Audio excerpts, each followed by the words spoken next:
The X-Men are back, and I could not be happier. Well, sort of.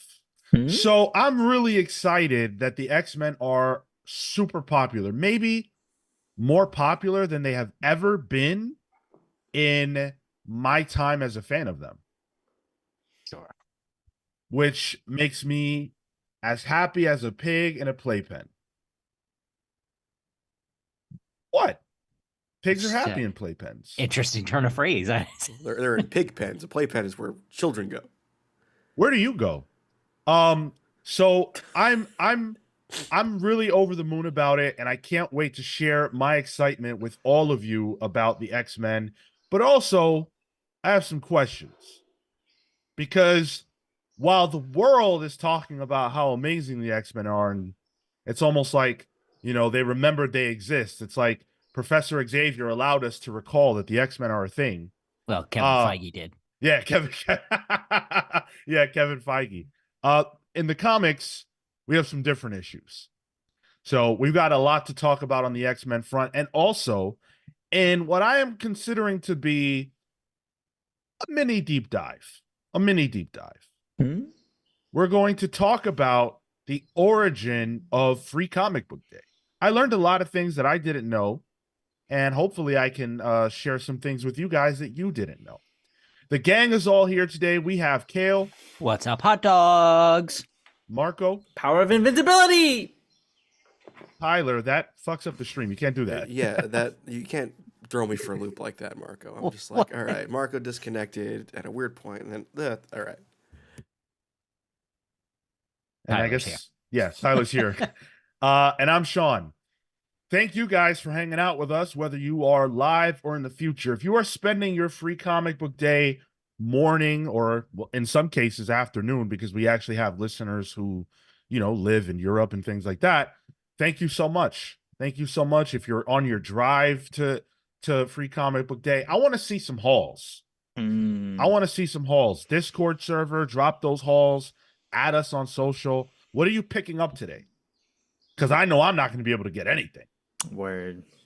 Cale, you were able to get some stuff. We'll talk about that later. But my question out the gate is, were you able to get the Marvel DC Free Comic Book Day stuff? I don't know.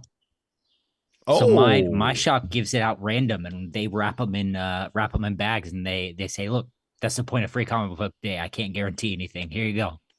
Oh, all huh. right. So Good we got two surprise. bags. My wife and I went. We got two bags. I don't know what's in them. So I'm hoping the Pokemon one is.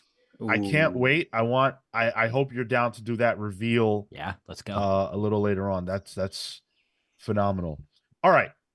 So let's get into the X-Men. Now, you go as far back as the 80s and the 90s, and I think that it's pretty safe to say that the X-Men and Spider-Man were the most popular characters that Marvel had. And then, of course, on the DC side of things, you have Superman and Batman. And, we're in the no, Kill? No, well, I was gonna say back then, if you want popularity on terms of the X-Men, you're looking at like the Teen The Titans and Teen the Legion. Titans. Yeah. Yep.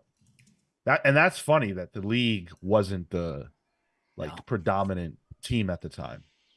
The same way that the Avengers weren't. Everybody thinks that the Avengers are this perennially Yep. A-list team, but that's just not the case.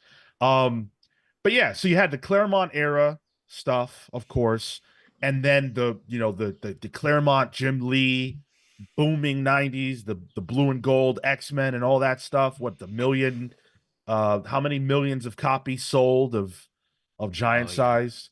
You know, just a juggernaut of success. The X-Men were also one of the first at bat as far as getting a major motion picture out. And I think this is where things started to turn.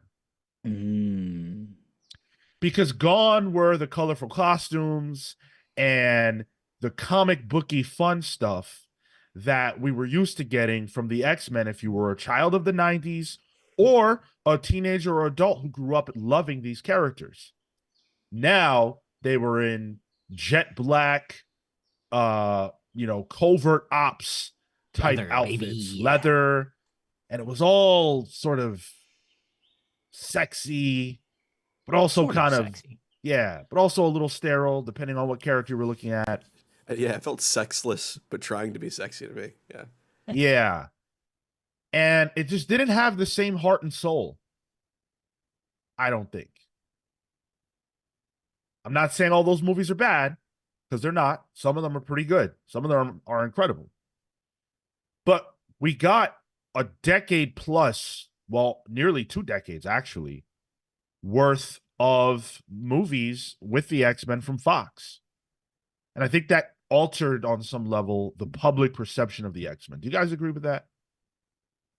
I can see it.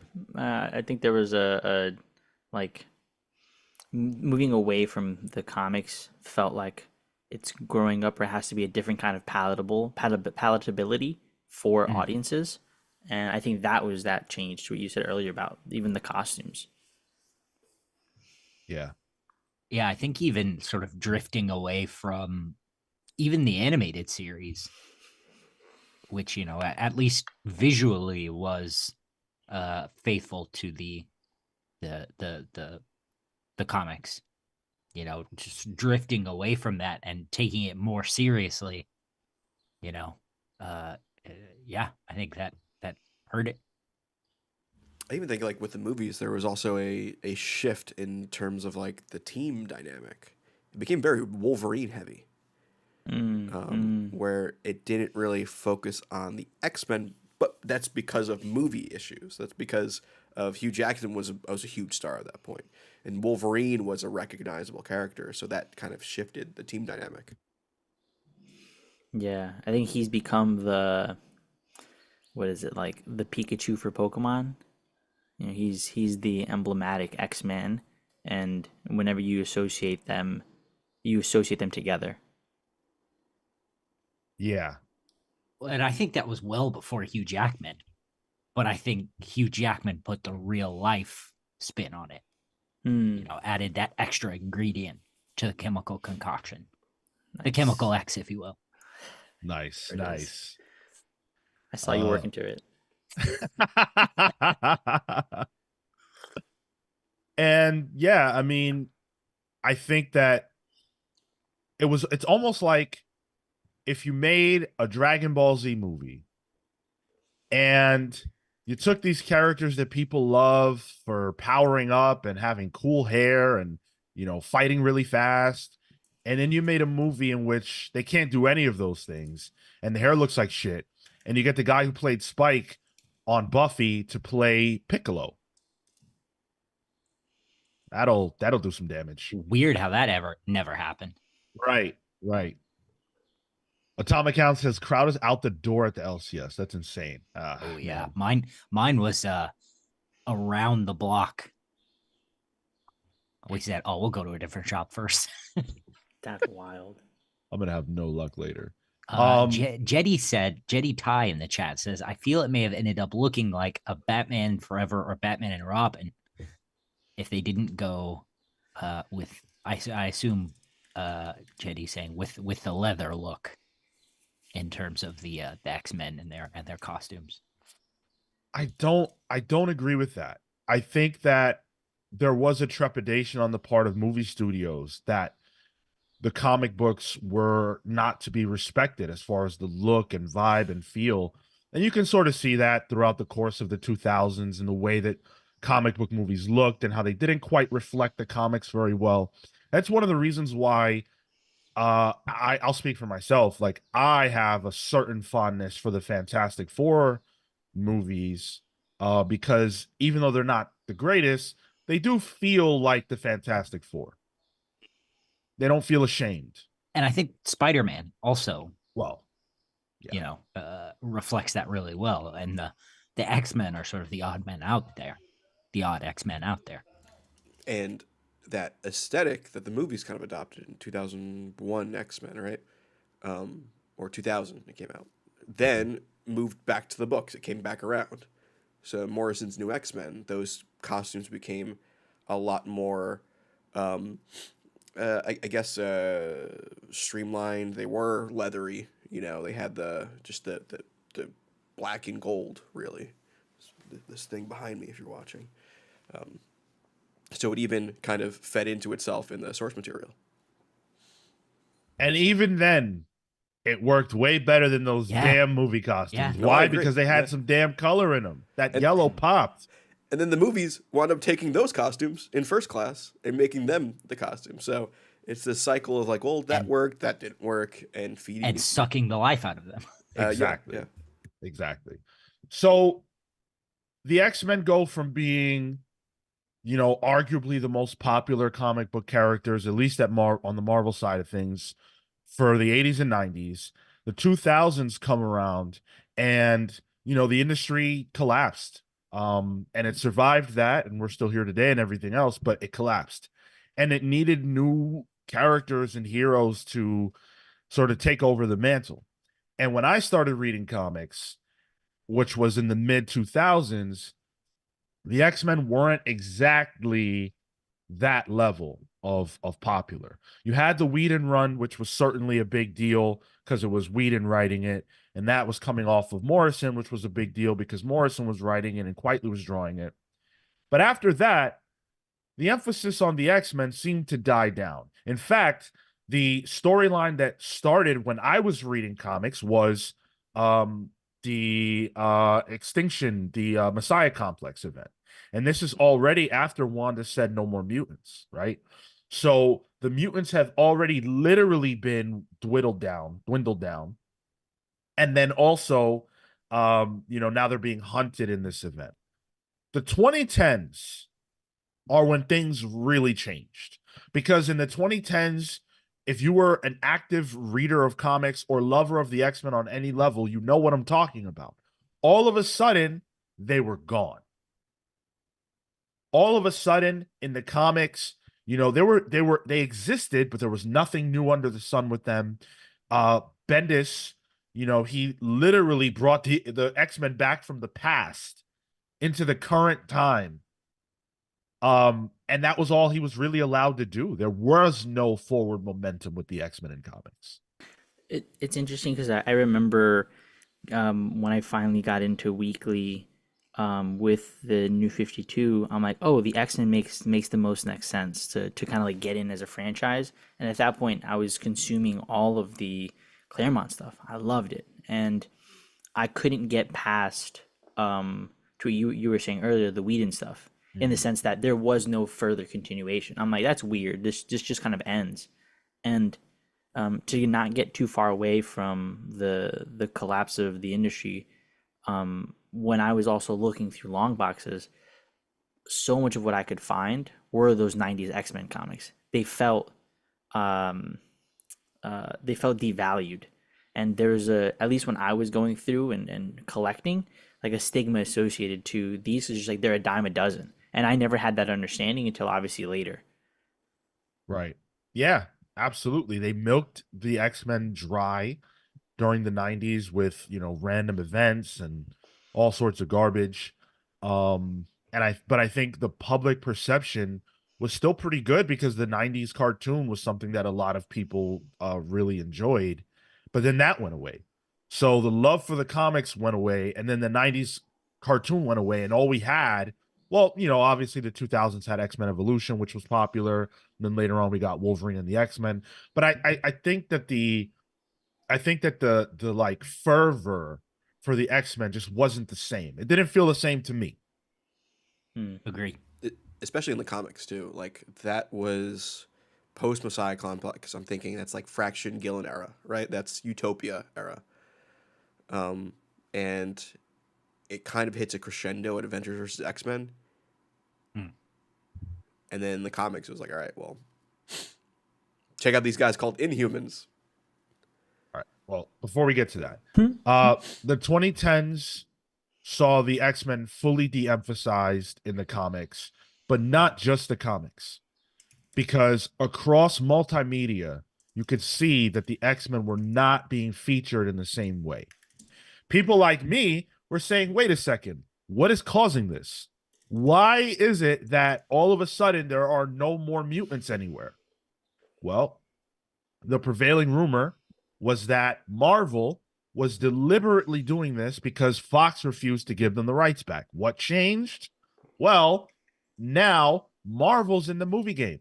Marvel Studios exists, and they didn't have the rights to the X-Men at that time. What they had was the Avengers, and they wanted their rights back from Fox, and Fox said, hell no, we're not going to do that. And that's fair play, if you ask me. Yeah. You're gonna sell your toys when you're too broke, to have them. You got to eat. You can't just go ask for them back. Like, Right. Exactly.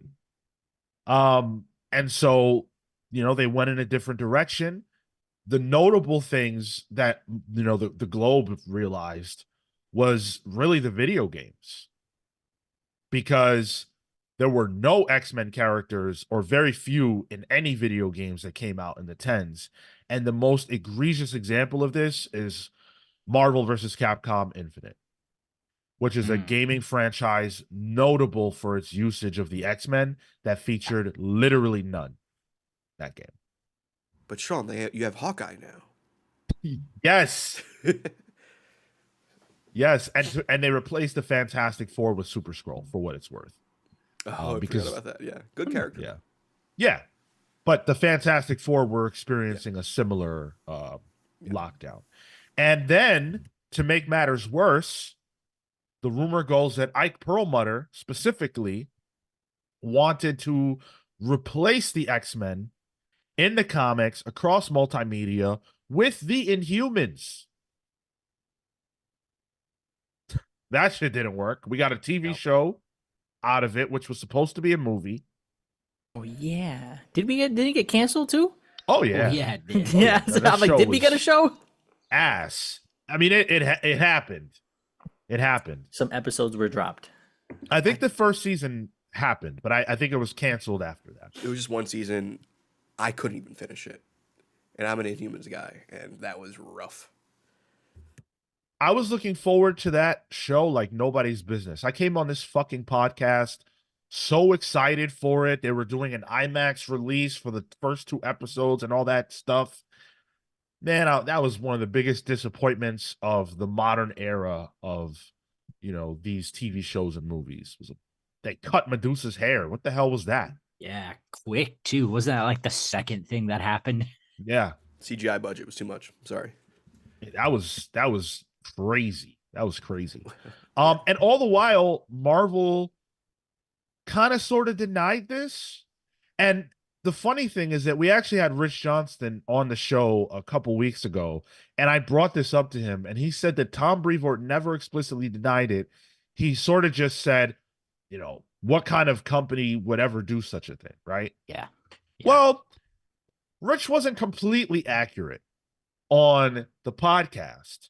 He was actually a lot more accurate in an article that he himself wrote in 2014 on this very subject.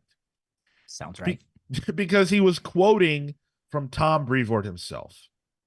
So Tom was asked at the time, quote, why isn't there any X-Men cartoons? Why wasn't there any licensing for Days of Future Past? Why isn't there Gold Ball toys or new X-Men toys? Well, there aren't Gold Ball toys because no one's fucking going to buy that.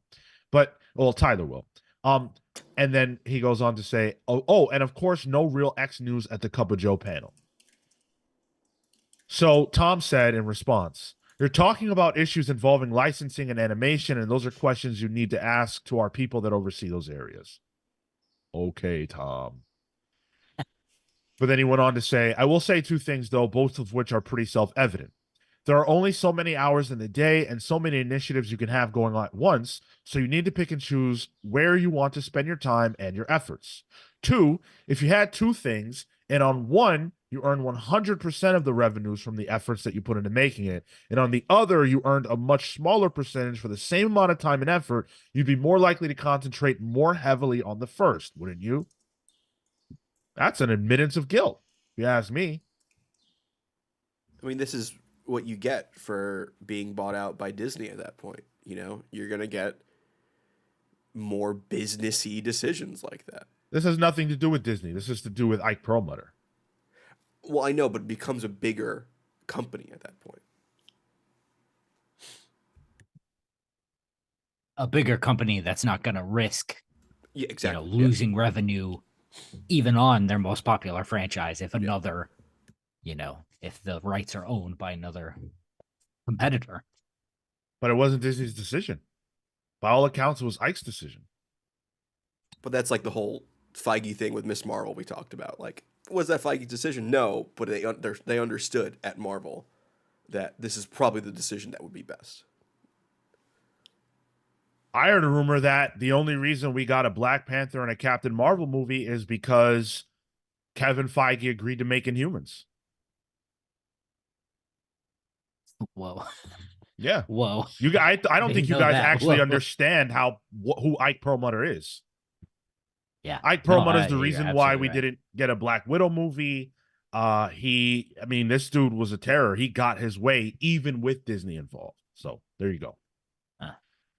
So yeah, Tom Brevoort telling on himself, telling on Marvel. I don't think Marvel internally was happy about this. It's worth pointing out that Rich also says in another article that he heard from many people internally at Marvel who were frustrated by this edict, but there was Bet. nothing that could be done. Yeah, I bet the X-Men rule. And Marvel, the X-Men built most of Marvel. And imagine on the comic side being the writer of the X-Men at the time, which Yeah. is like you're writing X-Men during But the it worst sucks. possible time to write X-Men. What a bum job. Horrible. But everything changed. Everything changed when in 2019, Disney officially purchased Fox, bringing those characters and, of course, the Fantastic Four and others into the fold once again. And the floodgates were opened. And the first thing that Marvel went and did was they got Jonathan Hickman to create the future of the X-Men with the Krakoan era. Let's go. Big moves. And he, for what it's worth, he also confirmed this idea that there was an edict not to make X-Men comics, or not to do anything big with them. He talked about this on a podcast appearance where he said that when he joined Marvel to begin with, he tried to pitch things for the X-Men and he was told no nonstop. And that when he came back, things had changed and, quote, the Fox deal had been done so we could do X stuff again. Unbelievable. But yeah, we got the Krakoan era. That was, a big deal. And I think it brought back a lot of the hype for the X-Men amongst comic book fans, obviously, because the books were good again. There was something to be excited for. There was forward momentum. That's when we started reviewing X-Men books. I don't really think we reviewed any before that. No. Yeah. That was the big wave, the new era, all that stuff. May have done a book club. I don't think so, though. New X-Men? No. Yeah, and I was actually really into the Bendis run and the Jason Aaron stuff, but even this Hickman stuff was like, oh, this is big. Yeah. And of course, you shift gears to now, and I think that the Krakoan era is the unsung hero of the resurgence of the X-Men. I actually believe that what they did brought people back into the fold and made Marvel realize, like, there's a lot of hype here. There's something to this. People do care. And then, of course, earlier this year, we got the launch of X-Men 97 from Beau DeMayo, a revival of the 90s cartoon that made me an X-Men fan for sure, and made and increased the fandom of millions of people as it relates to the X-Men. And it's been incredible. Yeah. Oof. Watch this week's episode. Oof. This show is making the Marvel movies look like children's toys. Because the way the show can talk about legitimate issues, like the X-Men were originally designed to, through the guise of superheroes and mutants and stuff, but also be really fun. It's like, all right, can we get this in actual movies now too? This stuff has no reason being this good. It's an evolution of the original 90s show. It is allowed to go there in ways that the original show couldn't because of network restrictions and things like that. It's got better animation. It is an achievement in a lot of ways. And Bo DeMeo, regardless of whatever else it is that he is accused of being that got him fired, to which we really don't know ultimately the reason. Irrespective of that, the man knows his X-Men, and the team that he's working with and the people that are around him. Everybody deserves an assload of credit for everything that they have put forth with that show. We're going to talk about that show a lot more in the future. We're going to do a whole review of the whole thing down the road. But this is what has really, like, I mean, every week the X-Men are a coffee or a water cooler type of conversation on the internet. Everybody has to watch this shit. And this only solidifies my opinion that binge watching is dumb. Like, because I just love the weekly discussion about individual episodes that I think X-Men 97 is a great example of. Yeah, go ahead, Cale. It gives you time to process it and think about what you're watching, bit by bit. I'm waiting for it to be out. You're missing out, dog. Yeah, I know. I see the conversation. I'm like, damn, I feel lonely. You can watch it, Someone give me their login, please. Okay. Yes. That's funny. So now that we have X-Men 97, which I would say is probably the first, I was thinking about this, the first like appointment television show that Marvel has had since like WandaVision, maybe Loki. I think Loki. Loki. Season 1. Miss Which one came Marvel? first? Whatever was the WandaVision. first one. Yeah, WandaVision. WandaVision. Yeah, Then. WandaVision. Yeah. And that's an achievement when you consider that it's animated, and when you consider the fact that they had a show with Captain America, they had a show with Winter Soldier, they had all these shows, Loki, and this one is the one that captures the public again. Why do you guys think that it's penetrated so much? Is it just because of how good it is? No, I don't think it's just that. I think there is a bit of a nostalgia effect to it. This is the show you watched as a kid. It's marketed that way. I mean, I have the poster, the official poster for when it first came out, Disney Plus put out, and it's them, jumping out of VHS, boxes. So they are kind of pulling at the strings of, hey, remember when life was good? When you were a kid, didn't have to worry about being an adult. We're pulling that into the future. You can continue watching it. It's a continuation of that. So I think there is a nostalgia effect here. That's not to discredit how good the show actually is.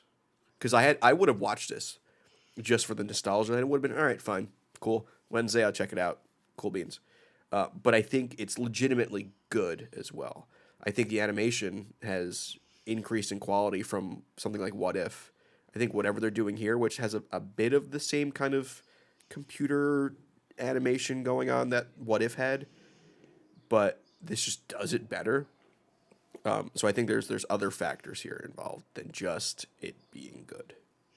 That was my initial hesitation, was the animation, because the original show was, I could not swallow to any degree, and as long as this is more fluid and has that,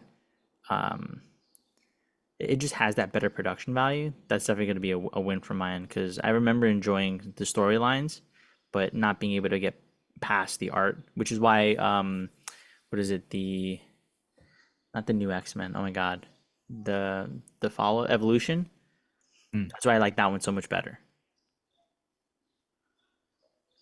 Yeah, I think nostalgia definitely plays a role for sure. Dan in the chat says nostalgia got people in the door. The quality of the show made it appointment television, and I agree with that. I was not interested in a show when it was Mm. announced. I like the old show, but like nostalgia bait like this for me is a no-go. Either do something new or get out of the way. But this fucking like the way they made it and made it something, they gave it a reason to exist. In the first 5 minutes, like makes it play, makes it work. I think there's a level of also to Dan's point here with nostalgia getting people through the door. The quality of it is because these are this is now being distilled through our generation. Like we're up to the point where we're the animators, we're the story, Yeah. the the showrunners, we're the storytellers, and now we can distill that nostalgia in a way that is that much more palatable and almost feels like, because from the reactions that I've been seeing and especially the conversations in the Discord, is it feels like uh good fan movies, good fan shows, good fan content. Uh and that's another aspect of it, is it's being created by the people that grew up on it. Yeah.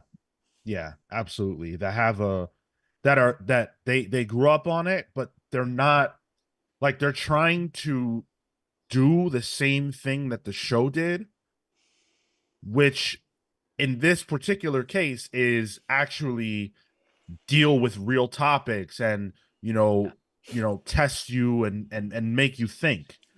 For most other, like if you say like, oh, there's a new Transformers thing, like they're trying to do the same thing the show did. Explosions. It's gonna that means it's gonna be a kid's cartoon that just has cool robots beating each other up. That doesn't mean the same thing when you're talking about this animated series. Do you also feel like the Disney side of things, this has been marketed a lot more than their other shows? Like, I feel like there's been a lot more, like the marketing stunt they just did with Airbnb, where somewhere near where I live, you can actually stay at the X Mansion. Oh, yeah. Like, that's big. The only other thing they did that for was the Up House, which is like a big Disney property. So like that kind of marketing stunt, I don't feel like they would have done for like Falcon Winter Soldier. You know what I mean? Which is wild because they were trying to launch a platform on that. Like there seems to be a incentive to make people want to watch this to see the future of what the X-Men will be. There was definitely marketing for it, because I remember WandaVision. I remember some of the other shows having it, and me coming across those things, and that's across like outdoor digital TV. But I think there's a level of reception that then people will organically push, right? Like it is being received, and it is being received well, as opposed to kind of just like, okay, it's advertisement, it just bounces off me. For me, the WandaVision felt like, oh, here's an advertisement for WandaVision, but this is really an ad for you to download or to subscribe to Disney Plus. That felt like Disney Plus marketing, and WandaVision was the ad for that, rather than this feels like this is being marketed as appointment TV, as Sean said. I think if the show was a lesser hit, we'd hear a lot less about it. Yeah. It's taking advantage of the good press. And they're doing an amazing job with that. They're making it feel like this is a moment. And of course, we're the best advertising that they can ask for ultimately. All the people that, hop on the internet to discuss this show every single Wednesday into Thursday, people like us that do a podcast about it, like these things are making the show feel enormous.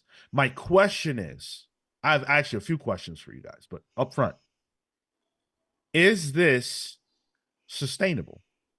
Right now, right? It's going to sustain throughout the life of the show. There's only 2 more episodes to go.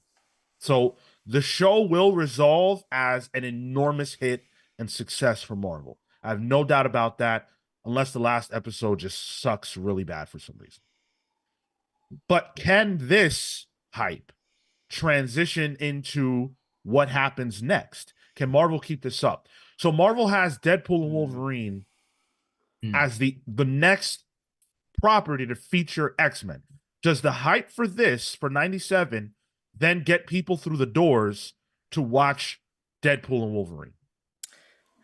I think it turns no's into maybes and some maybes into yeses. I don't know that it is like, oh my god, this is the thing. Like now we gotta go see Wolverine and Deadpool. Now it's like, oh yeah, I had a good time with that show. You know what? I think I'm gonna go check out X-Men, or at the very least, where somebody was maybe not so keen. Someone's like, oh, I feel better about this show, and because I feel better about that, I feel better about the Marvel brand. Maybe that next Marvel movie will do well. I think there is probably going to be a bit of an uplift, not in not in total movie sales, but I think in curiosity and spreading of the word again for that. I'm curious about that, and I'm interested because Wolverine and Deadpool is not branded X-Men. You know what I mean? So, like, we know it's X-Men. I'd say a good chunk of the audience probably knows it's an X-Men property. Wolverine's in it, Tyler. Come on. I know, but because the branding of X-Men 97 is X-Men, and the X-Men movies previously pretty much pushed Wolverine, I'm curious to see how they pivot to be like, oh no, we have a lot more of these characters, because they're gonna want to pivot to it being a whole section of characters and things they can use. But I think Wolverine and Hugh Jackman's Wolverine even taps into a bit of that nostalgia. Like, Yeah. you know, I remember when I first went to the movie theater to go see these films, and you know, whatever my opinion of it was, I do remember Hugh Jackman, and I remember him being sort of that mascot for what the X-Men brand is. You know what? I'll check that out. I've already been hyped outside of the Wolverine piece for Deadpool, but that's a separate issue. Yeah, like, you know, Wolverine is the X-Men. Period. Like, there's no other character that symbolizes the X-Men better than Wolverine. To the public. To the public. Yeah. Patrick Stewart? Star Trek, though. Yeah. I think that Hugh Jackman has, I mean, I don't think it's a fact. He's played the character longer than anyone else has played a superhero character other than, of course, Kevin Conroy as Batman, but he plays the character physically. So when you look at Hugh Jackman, or at least I'll speak for me, I see Wolverine. Yeah. Yeah, like that one movie where Wolverine is singing in a circus. Like, that was weird. Yeah, that was bugged out. But hey, he does that. He's malleable. That mutant with the mutant woman with the beard, that was a weird power, but you know. Weird that he's able to put on an Australian accent. So that whole thing being, wow, that's an interesting thought. Wolverine being Australian instead of Canadian. Dude, watch the Pride of the X-Men animated series. The one episode that show got, he's Australian. Yeah, Outback X-Men. There you go. But even Wolverine's inclusion in Deadpool 3, right? And the broad knowledge that Deadpool is now a Disney property, audiences are making that connection. Wolverine in this movie means the X-Men are coming. Yes. Yeah, and I also think that Deadpool is its own entity entirely that's, well known. And I think that's also bringing Deadpool into the mix, being like, hey, also X-Men, you like these two characters? These are X-Men. I think there's going to be like more of a like, hey, this is what we're doing here. Get ready. So I have a little bit of a concern because this moment that we're in right now feels rare. It feels rare to me that you get this level of excitement about a property that really hasn't had much to be excited about in over a decade. Because the truth is that even if you liked, like, let's say Days of Future Past or First Class or whatever, which I happen to have, I don't even think people even cared anymore. Like, they watch it, it's good, it's bad, whatever. I don't think people even cared. I don't think people associated that with X-Men like they associate this show with X-Men. So, for all intents and purposes, we went about 2 decades without the X-Men. And now they're here again. They're here again. What's that, Cale? I want to hear the rest of your point, but yeah, Please. I think the films are sort of what tided us over, you know. It's the scraps, so that now maybe we can have the Thanksgiving bounty. Yeah, I guess I think that for me in my mind there is a distinction between the film X-Men and the X-Men everywhere else. Yeah. Yeah. Absolutely. And the X-Men everywhere else to the public we haven't gotten. They couldn't even be on T-shirts. Right. Yeah. The only thing you got is these movies where the characters wear black and aren't that cool and all of that. But okay, so be that as it may, now the X-Men that made people excited as kids, I'll frame it differently. That version is back. And now there's excitement again. But Marvel has no X-Men movie on the horizon. Like Tyler said, an X-Men movie. Yeah. That is not imminent. Yep. Go ahead. And there was also rumors of like them maybe being not into the idea of the name X-Men, right? Oh my God. Okay, hold on. Yeah, that's right. That's right. Let's put a pin in that for about 2 minutes because So in 2019, when Disney got Fox, right? Kevin Feige was asked about what they were going to do with the X-Men. That's a crazy question to get asked within the same year that you got the rights. But okay. Kevin Feige make a said, movie. What do you mean? Well, he said they had a 5-year plan in 2019 that had nothing to do with the X-Men.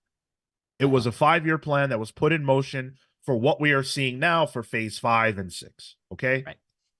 Or 4 and 5. I'm sorry. We're still seeing that play out.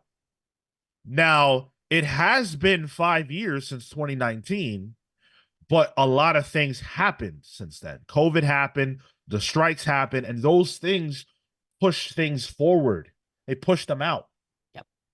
So that 5-year time frame that Kevin Feige talked about actually will extend as we look at things into like 2027. That's before we get an X-Men movie. Is it too long? That is my worry. Yeah, it is absolutely 1000%. It was too long in 2019.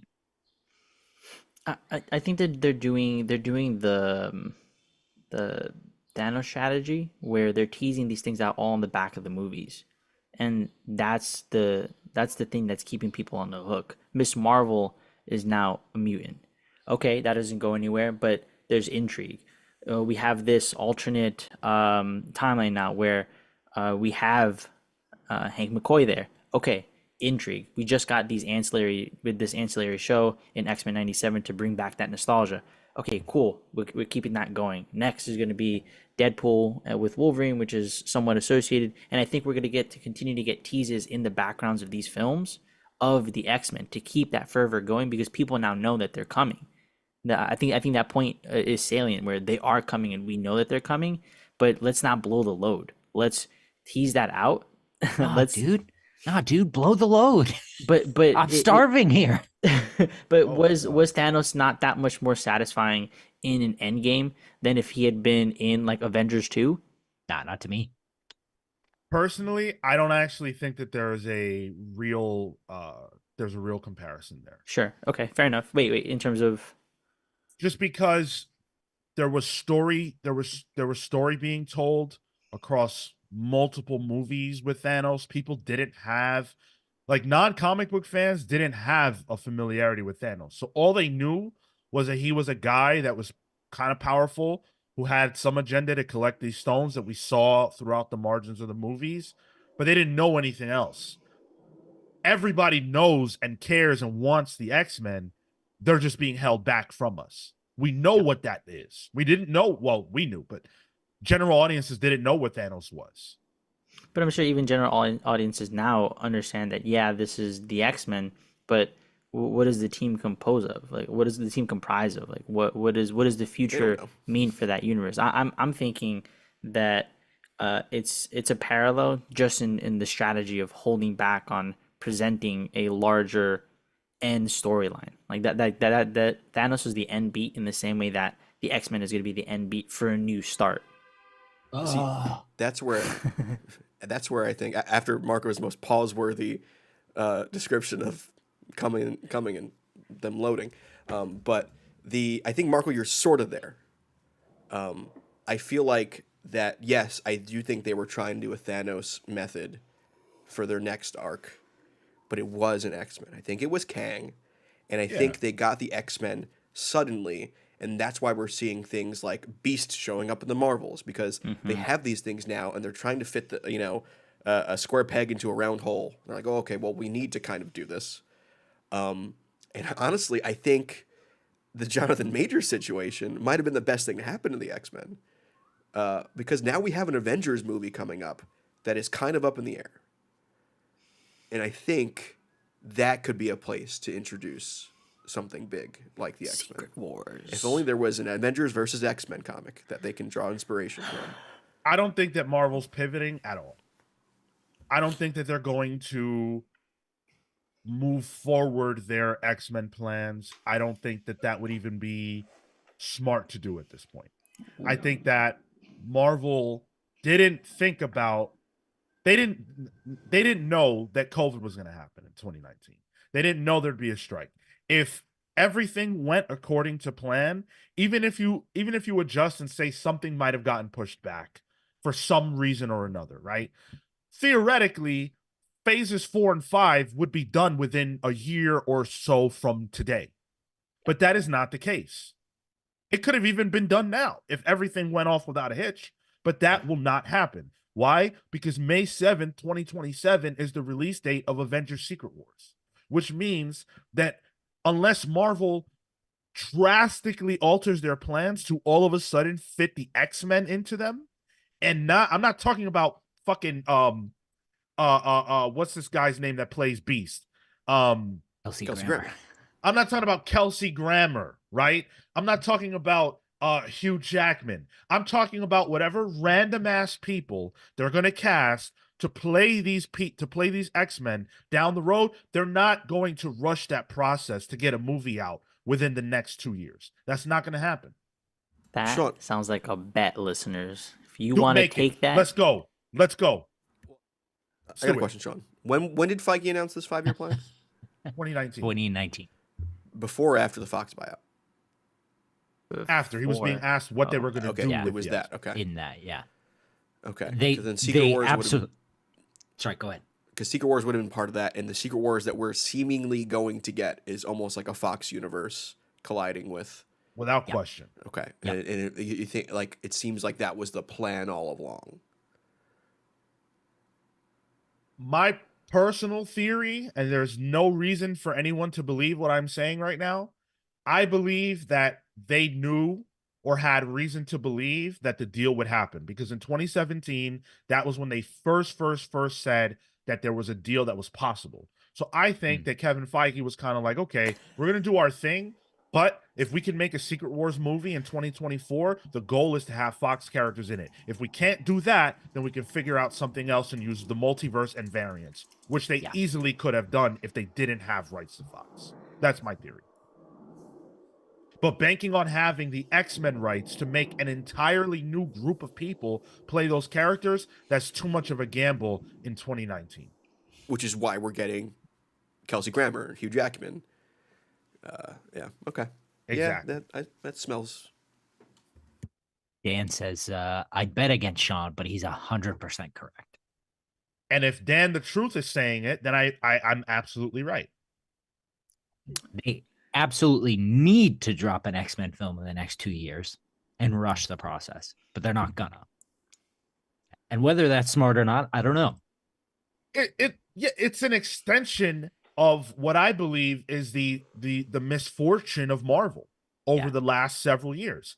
Yeah. Had all the bullshit not occurred, and right now in May, the impending Marvel movie was Secret Wars, and X-Men 97 was ending, and Secret Wars ends with a tag for whatever's coming next from the X-Men, that you couldn't book a better play. Yeah. You couldn't book it better. We'd probably have a Blade movie too. Yeah. Aaron Ruiz, by the way, on Blade said, guys, they have troubles doing a Blade movie. Like, if they can't handle one character, it's safe to say they are not capable of handling the X-Men, at least now. Aaron, I love you, dude, but I don't agree with that. Oh. I don't Well, agree. I was going to read Owen's comment, which says I think in a recent interview, Feige says that Ryan, I assume Ryan Reynolds, helped him figure out how he would introduce the X-Men into the MCU after so many problems. And that's wild. So maybe he read something different than what I read. What I read was that he wasn't sure how to introduce the Fox stuff into the MCU and how to do this phase of it. And that Ryan Reynolds came in with ideas for Deadpool and how to sort of integrate everything into the mix. And what I think he's talking about is how to make Deadpool and Wolverine in that movie make sense in the larger context of the MCU. That's what I believe he's talking about. But then that goes hand in hand with presumably making the X-Men part of that, right? Okay. So there's two different ways we discuss X-Men in this conversation. One of them is in reference to the Fox stable, and the other one is in reference to the MCU versions of the X-Men that will come later.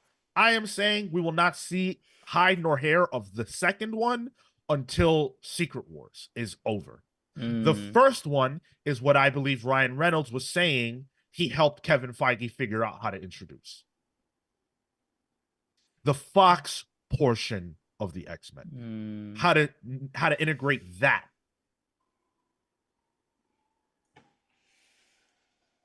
Woo, this conversation got me hot. Sean started talking about gambling again and it got worked up. Oh, yeah, that's right. I said I wasn't going to do that anymore. Don't listen to me. But look at that. Pete, Kefis is in the chat. He said, I'd bet against Sean, but I prefer a perfect record. This is the man I lost to. Yep. This is the man I lost to. And he won't take this bet because he knows I'm right. Hey, listen, you're right. With Fantastic Four, we could all see the writing on the wall. Even you saw the writing on the wall. You checked into that ego and you knew. Yeah. You knew better. Well, 99% of gamblers stop gambling right before they hit it big. Yeah, that's the thing. True stats. You could beat the house, but it's the house that beats you. There it is. You excited to see Famke Janssen back in the MCU, Sean? Yes. He said yes before he finished that sentence. Yeah, you sure did. You excited to see Famke Janssen? Uh-huh. Yep. Absolutely. I got that sentence out slower than Sean said yes. Yeah. and that's great. And I really, really hope that they're able to get her for this. But I also really, really, really hope they get Sophie Turner. Please get Sophie Turner. I have one fan hope that they get. And that's Anya Taylor-Joy as Magic. Get her too. Oh, that's so good. She's so much more recognizable now as an actress. And that movie was Marco, you know she actually played Magic, right? I never saw that one. Oh my God. So you didn't know that she played Magic? I did. I just thought, I'm like, damn, that's a really good casting. Yo, the reaction was like, oh my God, Tyler's a genius for that one. Hey, by the way, you guys are amazing. Thank you for everybody that's hanging out with us right now on Free Comic Book Day. I still want to see those hauls. I haven't checked Discord, so I don't know if you're posting it. Make sure you smash that like button. If you are listening and you are not subscribed, subscribe. We're on the road to 3K subs. We need your help to get there. Make sure that you hit that sub button. Super chats are open. Channel memberships are open if you feel like joining the channel and you're having fun rocking with us today. I am having a blast. And I want to say that while all this movie talk is well and good, actually, no, before we transition away from the movies, because I want to end on the comics. Tyler brought up a good point that we have to address. So Tyler brought up that there was a rumor, and it still persists, that Marvel did not want to use the X-Men name, that titling, in their MCU X-Men movies. And on top of that, these rumors have persisted for years, that Marvel wants to make the X-Men movies women-focused. To spotlight and put forth the women of the X-Men. Just kill the series now. I don't know that I disagree with that. Now, juxtaposing that with Blade, where Blade is rumored to have had many, many, many, many problems. And one of the rumors was that the initial scripts were focused on Blade's daughter and mother. Yeah. And that's a rumor that's prevailed for a long time. Again, rumors. We don't know that they're facts. But in both cases, I think that Kevin Feige might as well jump off a building. Like he might as well throw the X-Men off a bridge. And Blade. My favorite Blade rumor was they finally realized that it should be a movie about killing vampires. Yeah. Yeah, they were trying to make it about, like, you know, the generational pain of women and like all these different things. And I'm like, okay, there's certainly a movie in which that makes all the sense in the world. But a movie about a black dude who wears cool outfits and cuts up vampires at night, that's kind of the one I want to watch. And you could also tell that story in the vampire killing movie, but it has to be a vampire killing movie first. You know what I mean? But they're trying to do that in a movie called Blade. Make a movie about Blade's daughter and do that. Why are you doing that in the Blade movie? And as far as the X-Men are concerned, yeah, we love Storm. Jean Grey's my favorite character. We love Rogue. They all need to be. You need to get them all involved. Kitty, get everybody. But get everybody. Don't make it a male-focused movie. Don't make it a women-focused movie. Make it an X-Men-focused movie. Don't even focus on Wolverine. No. Don't focus on any one person. The X-Men is about an idea. To me, it's about ideas clashing. It's about, you know, minorities being held down and their struggle to carve out a space for themselves in this world. That doesn't have a gender. That's not a gendered struggle. That's a human struggle. It's about the team. It's about the soap opera of it all. Thanks to Claremont, that's what it became. That's what the X-Men is. That's why 97 works. 97's ability to not really have any real focus on Wolverine is commendable, honestly.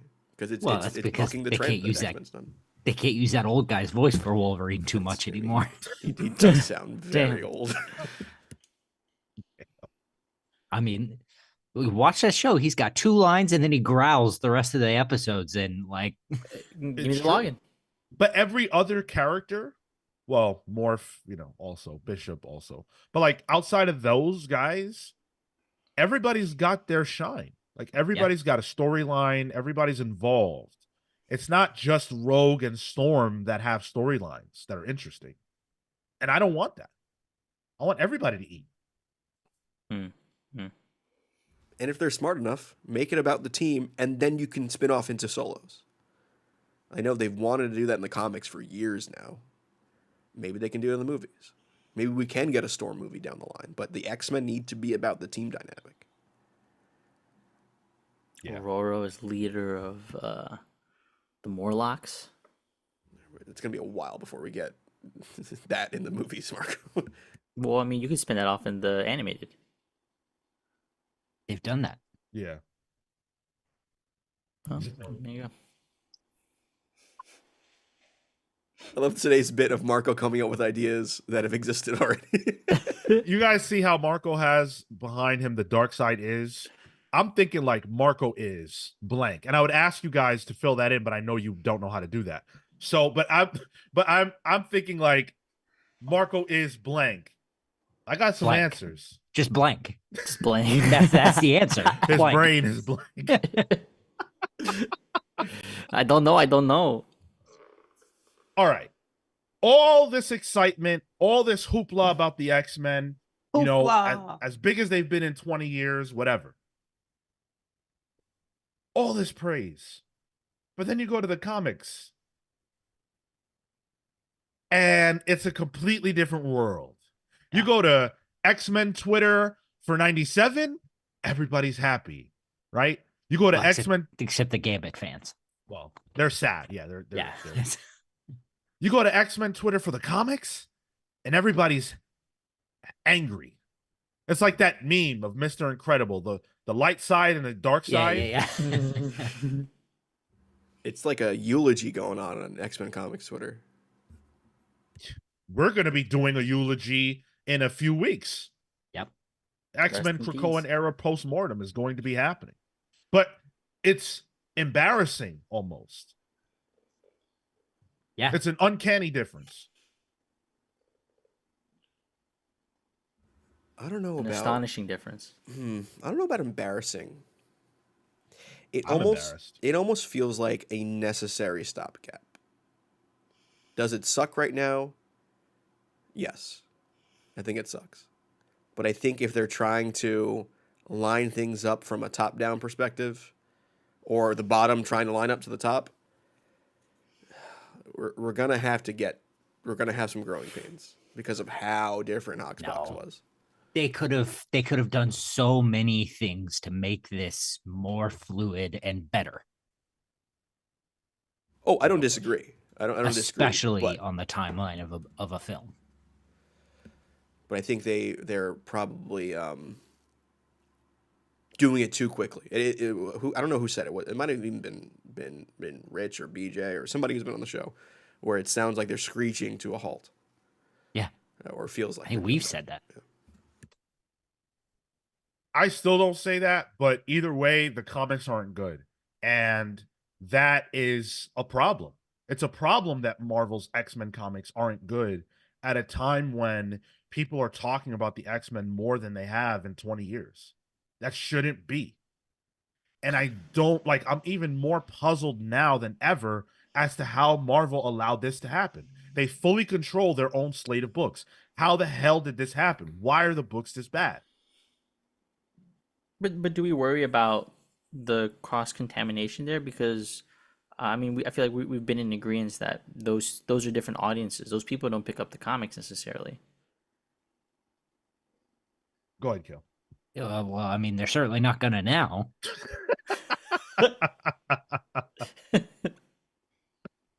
But like, even if you don't think that there's any cross pollination whatsoever, there are people who love the X-Men that aren't reading the books right now who are comic book readers. Sure. Yeah. So you want them back. And I think they're gonna come back with that new launch. I feel like the people that we've lost in the same way that people on this Discord or people on this very show feel like we'll give that new era a try and come back for that, because this is ended on a whimper, and we're excited now with at least I'm excited with the movie, Deadpool Wolverine, and then there's people excited with the show. That at least is maybe the holdover, the sort of stopgap until the new comics come out. I don't even know that I think that what they have planned for the future is that exciting. Little meat and potatoes. Maybe. Which beat? Spam? Yeah. Damn, yo, word. I want that A5 Wagyu. You might be looking at a beef broth, let alone a nice beef broth. The manager special. Look, I'm not trying to shit on the future. I think that the X-Men books can certainly be great, and they have really great talent involved. I'm really hyped for Gail Simone and David Marquez. But at the same time, to me, if you're asking me, is this the thing? Is this the announcement? Is this the slate that's going to make people go, the X-Men are back, let's go? I wouldn't say so. That's no disrespect to anybody involved, but I wouldn't say so.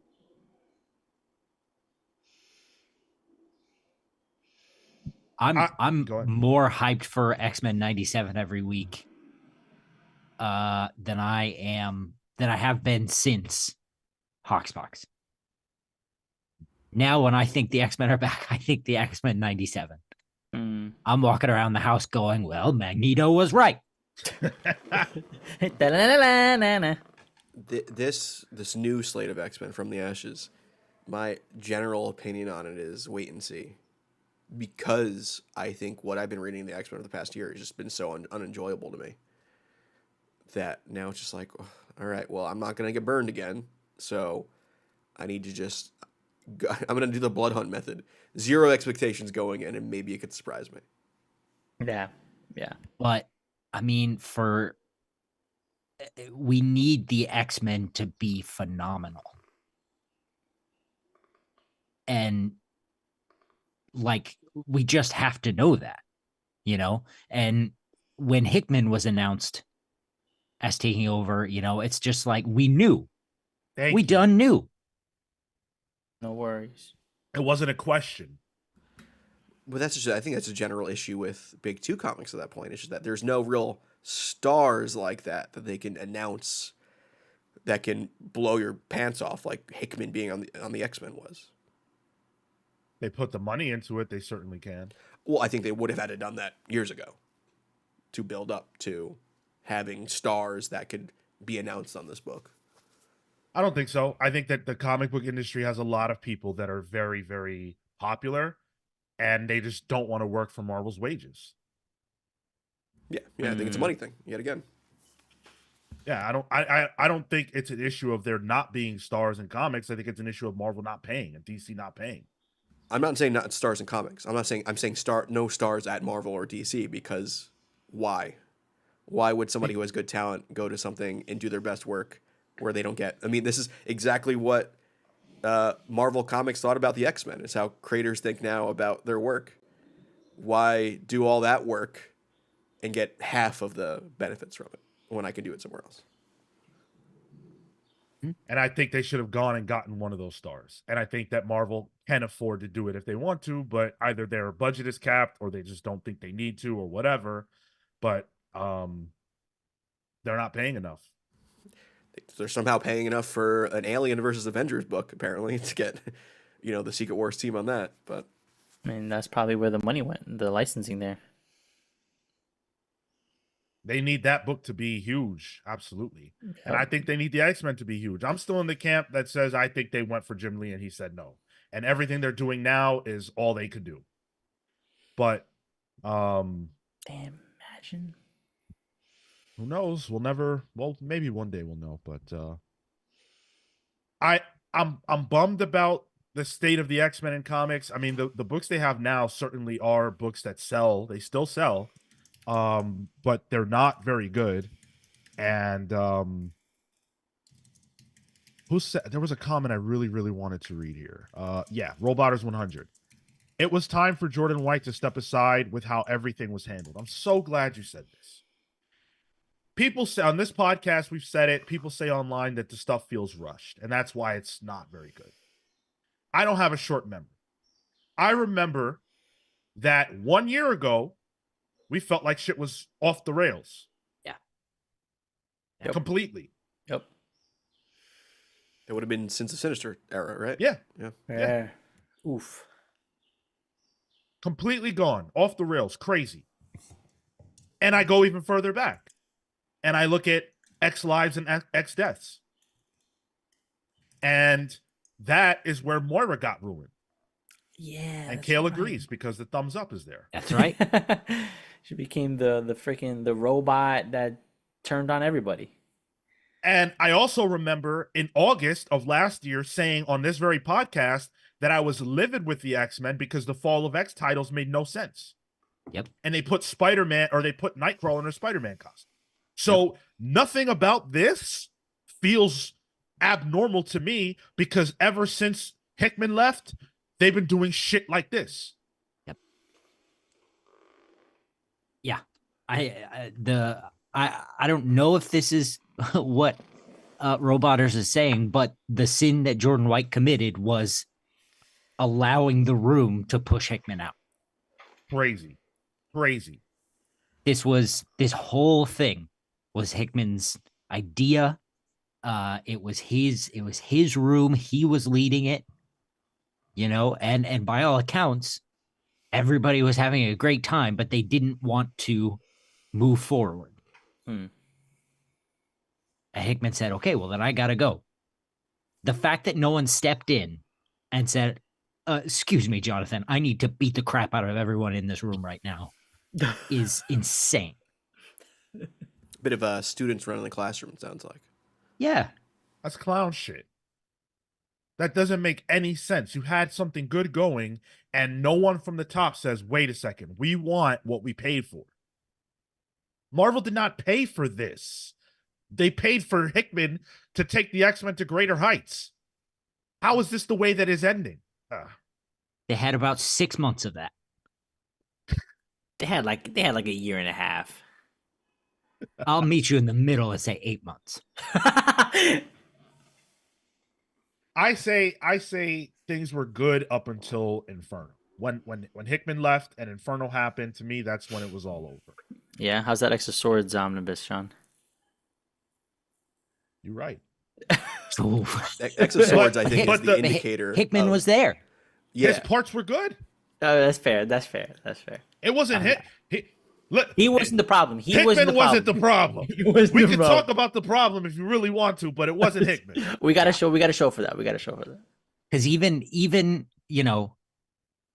the stuff around X of Swords was not good, but the way Hickman was playing in it with Apocalypse and Araco and everything, like that stuff was fire, and we were there for that. Yeah. That's the first like where the threads of that quilt start to sort of fall apart. Blue Spaceman says Hickman's plans are complicated by the fact that even he said it was meant to be a collective effort and stuff would change. Ideally, he never should have left, but I doubt his plans would have played out exactly as planned, even if he had remained. That's totally fine.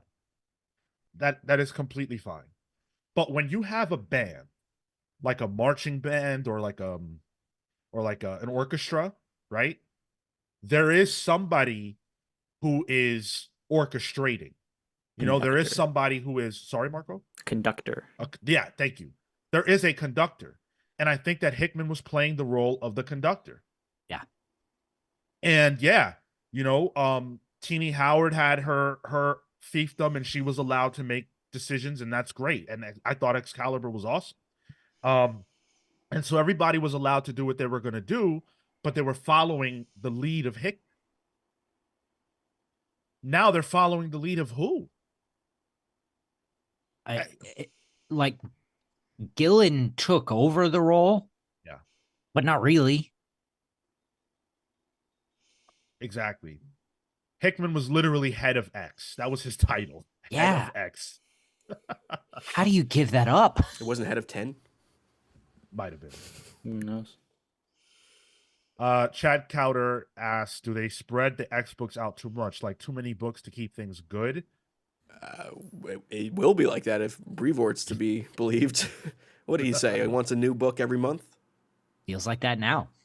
Although I feel like at the start there were some books that were already kind of like I never got attached to Marauders. That was never a thing that struck a chord with me. Excalibur either. It kind of depends the flavor. Blue Spaceman says not that it matters, but I liked 90% of what Gillen and Ewing did, plus like 45% of Duggan and maybe 60% of Percy. And throw Kurt Ewing Angle was... into the mix. Huh? I was going to say throw Kurt Angle into the mix there with all those percentages. Ewing was great throughout. Gillen, I loved all of Immortal up until Sins of Sinister. And after that, everything became unrecognizable to me. You know? I feel like we're getting into post-mortem of Krakoa at this point, but yeah, you're right. Yeah. All right. We will absolutely talk a lot more about the Krakoan era and post-mortem. I have a Stakoa to present to you all, which is good. Like, if you don't listen to Pals Pulls, I feel like there's a whole other thing that like you guys don't even know about. The Stakoa, I forget who named it, but that's a phenomenal name. It was either Hound or Izzy, one of those two, I think. No, that predates Izzy for sure. I think it might have been Manny. I think it might have been. Some genius in our audience labeled it the Stakoa, which represents all the books from the Krakoan age that I have purchased, and my responsibility is to present to you all of that. in June when it all ends. God, how are you gonna do that? I Have don't know. you, I don't know. Have you Can been I lifting come over and to like prep? organize? Sorry, Tyler. I was I'll gonna answer have one. you been like prepping by lifting? Like, are you getting your exercise in for it? Hell yeah, dude. don't forget to lift with your knees, not your back. I gotta lift Yeah, every day smart. to get ready. Hell You yeah, got- Smart. dude. Cool. Yeah, smart. You do Yeah, 32 dude. sets of those for each page, and then you get Yeah. Yup. It's no joke. Like, you guys think I'm messing around. I'm really not. It's My gonna dude- be insane. My dude's training right now for that. I have almost every single comic that came out during the Krakoan era, and I'm gonna show you guys in Let's June. see the full run of X Corps. Wait, did you? I didn't actually read buy it, but I think I bought it. That was a joke. I think I bought it. Dude, we're gonna have to do like a Comics Pals recommended reading for the Krakoa post-mortem. Like, these are the things to read. These are the things Whoa. to The must out. reads Interesting. to get the whole story. right. Like this is our recommendation for how you view the Krakoan era. And somewhere in there is AXE Judgment Day. Like, that just seems like Yo, word! Fucking hell. Ay. So yeah, June, like, spoilers, but that's our X-Men month. And we have so much. So I have so many plans and things we're gonna do. It's gonna blow your mind. So the X hype doesn't stop. I wanted today, though, to take some time to talk about the moment that the X-Men are having and celebrate that, but also talk about the comics and the moment that they're having and not celebrate that. Yeah, so lots of X hype to come. Let's see. What comments do we have? Aaron Ruiz, is Hickman and Al Ewing the only top tier writers in Marvel, because Hickman is occupied with Ultimate and Ewing already had his vision of X-Men? Donny Cates. He's on the bench. Donny but- Cates hasn't written a book in what, 4 or 5 years? Can you even really call him a big talent right now? If he's not talenting? Whenever he pops up, it's going to be enormous. We hope. I mean, whether it's good or not is up to his talent level at this moment, but Yeah. the name Donny Cates on a comic has been a bona fide Gotta hit sell. for years and Yeah. years. Phil Kennedy Johnson. Sure. I don't know if he's up to Ewing and Hickman level yet, but I think he's on his way. He's a top talent. He's definitely a talent. But even when I think of Ewing, like, I'm trying to compare it to, like, when we had, like, the Architects, where we had, like, Fraction, Bendis. Yeah. You know, like, I love Ewing, but it doesn't feel like that level of hype that those kind of creators would have gotten, because they But, don't make them nothing- anymore. Yeah, nobody has that anymore. Exactly. Yeah. That's Like, why we're that's still an talking era, about that's- Hickman. Yeah, that's an era that's gone.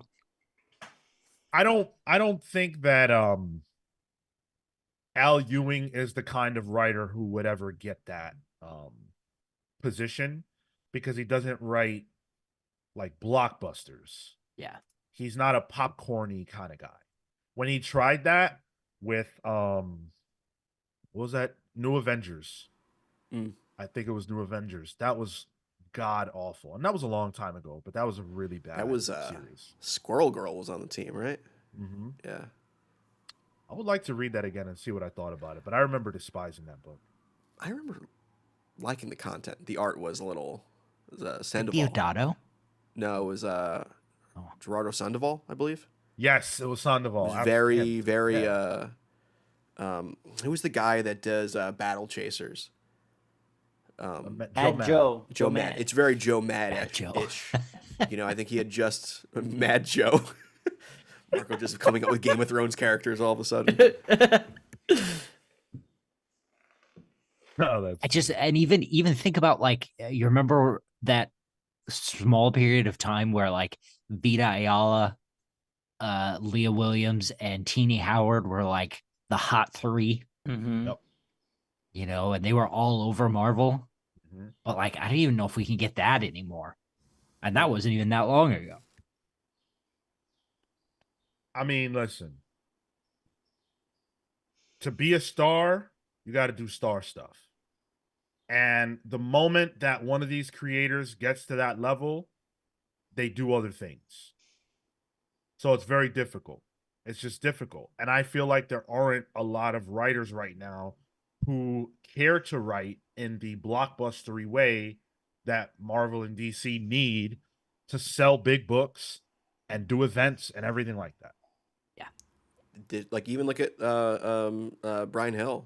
Like comics is kind of supplementary in terms of when it comes to income.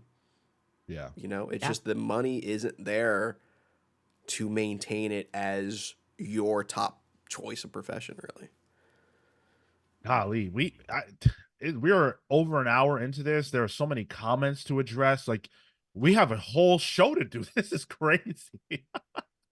let's run through the comments for this portion, and then we'll proceed. But our portion of this discussion has to be over. It just has to be. I had go for it. Can I pose one more question to you guys and then Yes. the panel? It's a quick one. Yeah. Should I get the X-Men Cyclops figure? Yes. The 97 Cyclops Oh figure? yeah. Yeah, I get have me it. one. No, I'm not going to get you one. Yeah, you should. All right. I don't get to treat myself ever, and I want it. Did you just What do get you- free what do you- comics? Yeah, but those are free, and Oh, I I mean, mean, you want to spend the Do money. you have access to a toy store where you can know their stock and know if it's available to get? actually, my store doesn't sell them. Okay. Somebody actually came in looking for the Marvel Legends stuff, and they're like, "Yeah, sorry, nobody bought them." Damn. Damn, that sucks. It's a good figure though. I'd recommend it. You could even like keep it in box and it looks nice. Yeah. Owen Harrison, if you had the opportunity to choose, which current writers would you like to see write these new X-Men books? Bill Kennedy Johnson. I think he brings a reflective flair to things. I think he's a good writer, good storytelling, can handle a multitude of characters in different ways. He's a good guy. Kelly Thompson. Yeah. Boy, that's the name that appeals to me the most. Because I think that's something that's missing. It's something we've talked about is that sort of soap opera nature of it. And that's I think a big part of that is why 97 is hitting so hard. She And would, yeah, go ahead. please, sorry. please. I was just gonna say she would have to adjust the scope of her writing. Yeah. Because she writes on a smaller scale. But Birds of Prey proved to me, and she's done other books that have this, but it proved to me that she can handle an ensemble cast. She would just need to make things feel a little bit bigger for the job. And her only time on X-Men previous to this was right before Krakoa during the Rosenberg era, when it was like the X-Man event. Yeah. Yeah. And there was like kind of like a switching group of people doing it. So yeah, I would like to see her take another hit. Honestly, I think when I think about like the soap opera nature in ensembles, like I think of books like freaking Secret Six, and like I know Gail Simone hasn't necessarily lit our pants on fire because it's like not a new name in comics. It seems like going back to a well, but like she can do that, and she has done that. Even at Marvel, like recently, her Domino book was an ensemble book. It was also a Domino book, so it didn't really need to handle anything else. But I think it's a possibility. I mean, I still want Ewing to be like a showrunner for whatever that section would be. I think he has the eye for something like that. Let's see. LTRX says, I feel Gillen can work on big concept shit. I just need it to be my genre. He's got the chops. Yeah. I mean, AVX was strong until it wasn't. To me, I thought it undercut its concept. And I think Gillen has gotten lost in the weeds of what's happening now in the X books, and I would not want a retread of that. But outside of this, I feel like I've been fond of Gillen historically. So yeah, I'm interested in what he does next. Gillen's smaller scope stuff is what's hit for me much more than his big scope stuff. I think Dye, in terms of his big ideas, was my favorite. But I think of like Phonogram and I think of Young Avengers, and like that's small. And that's where I was like, oh, that's my jam right there. McKelvey on art doesn't hurt. Yeah. Sure. Phonogram's good. All right. We're gonna transition because there's just too much left for us to do. Definitely don't go anywhere. We're going to talk about Free Comic Book Day. Mini deep dive for you. We haven't done a deep dive in a while. And while I'm cooking on the next one, I thought that we could do a little something here today to celebrate Free Comic Book Day. So we've got that coming up. We're going to talk a little bit of Daredevil too. Daredevil month is this month. And so we're gonna dive into Daredevil a little bit as well. If you've been enjoying the show so far, if you like what we do, smash the like button. Make sure you are subscribed to the channel if you are not. The absolute best way to support us is through patreon.com/thecomicspals, where we are always giving you some bang for your buck. You get access to a newsletter, an exclusive show over there called Palling Around. You get a nickname and a shout out on this very show. And so I want to give some time right now to the patrons. A special shout out to the best pals in the universe: Thunderstruck, Rebecca Alejandro, the Hound of Justice, Atomic Hound, Starcross, Catherine Stars, and Red Spiral, the Spiral Storm.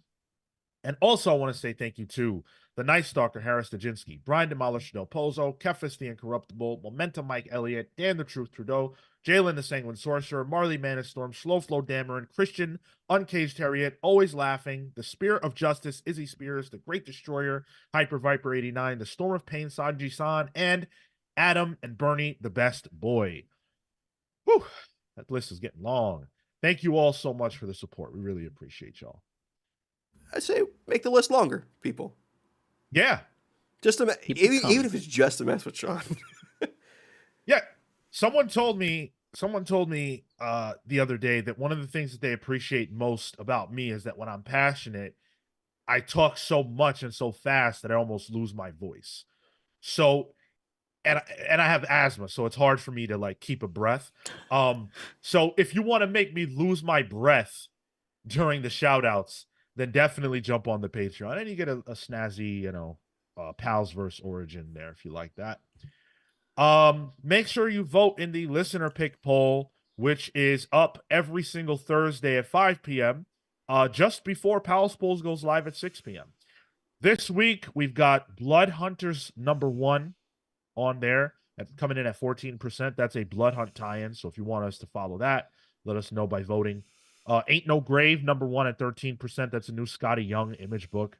X-Men Forever #3 at 22%. Of course, that's the X book you got to read if you want to understand the other X books. And then Geiger #2 at 51%.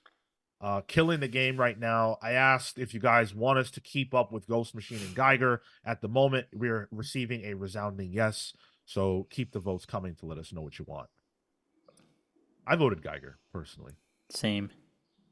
Voted the Scotty Young one. I did Respect Blood Hunters. I think I was the only vote for Blood Hunters so far. You also, if you're on our Patreon, get access to the book club poll. And we told you this month's subject, the month of May, is Matt Murdock, aka Daredevil. You all voted for him on the Discord. I said we wouldn't necessarily go with your pick, but we did. So hopefully you enjoy that. Now, if you want to help us decide what the book is going to be, then you need to nominate. And you can do that at youtube.com/thecomicspals under the community tab, or you can do it on Patreon. It's free to do. You just go to the nomination thread and tell us the name of the book that you want us to talk about, the Daredevil book that you want us to get into. And we will. Oh, we will. Mm-hmm. Whew, man, I feel like I've been talking a mile a minute here. Can I pause things for a moment? Because we're moving quick. Can I pause things for a moment to say, I want to say, you guys are amazing.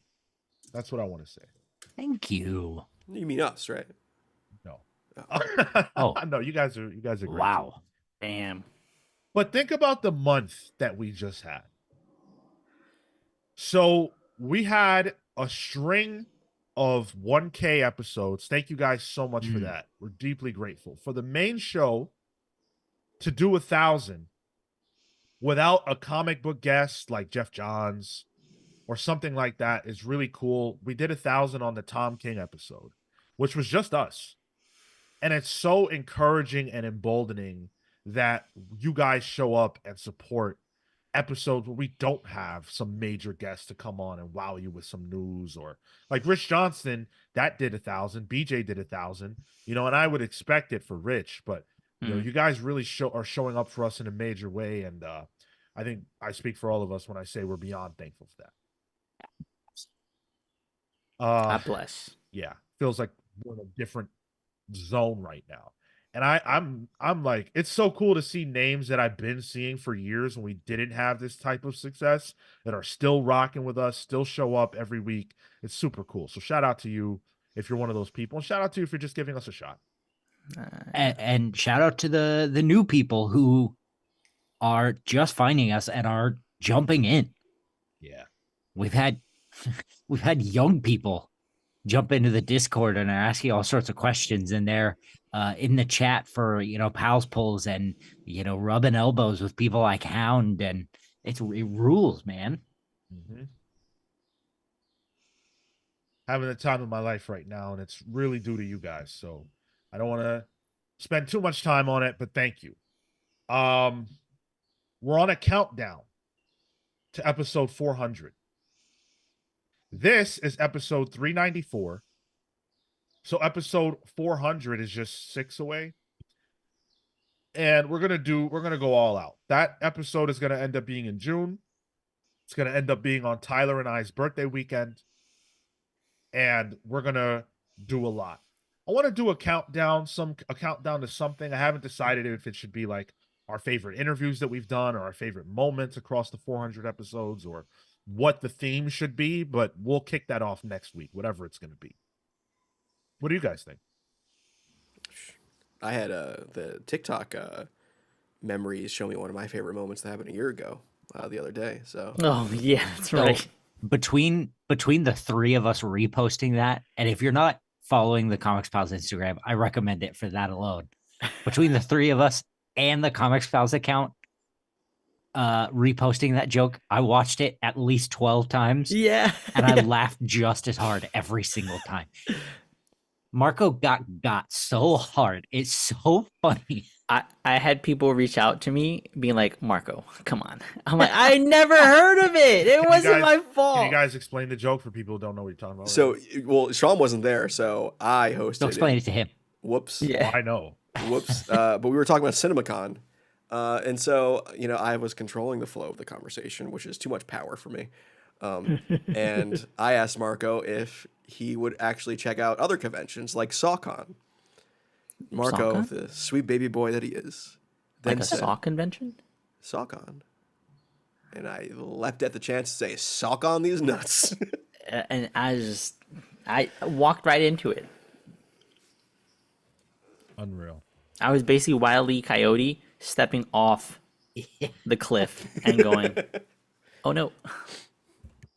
Comics Corner says, how's everybody doing? Happy Free Comic Book Day. Happy Free Comic Book Day.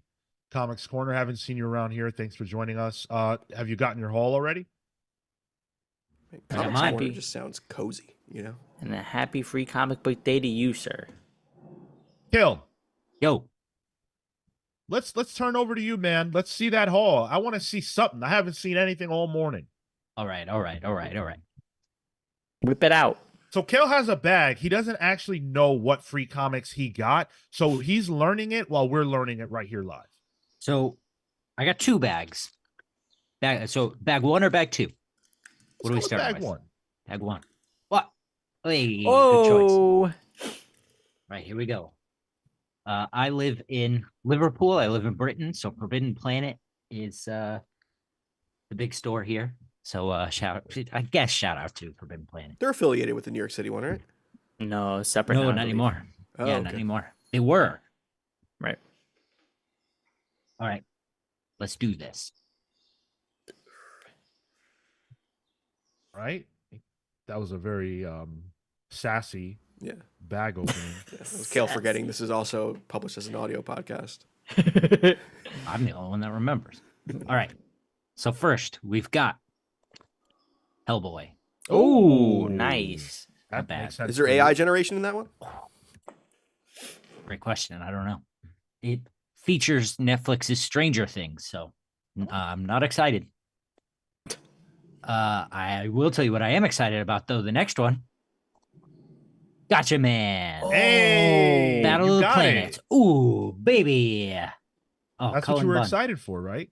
Wait, you Well, say I was, Cullen Bunn? but it's Cullen Bunn, so now I'm Yeah, less that's excited. good. Not according to Cale. I'm not a fan. Wait, who's on art?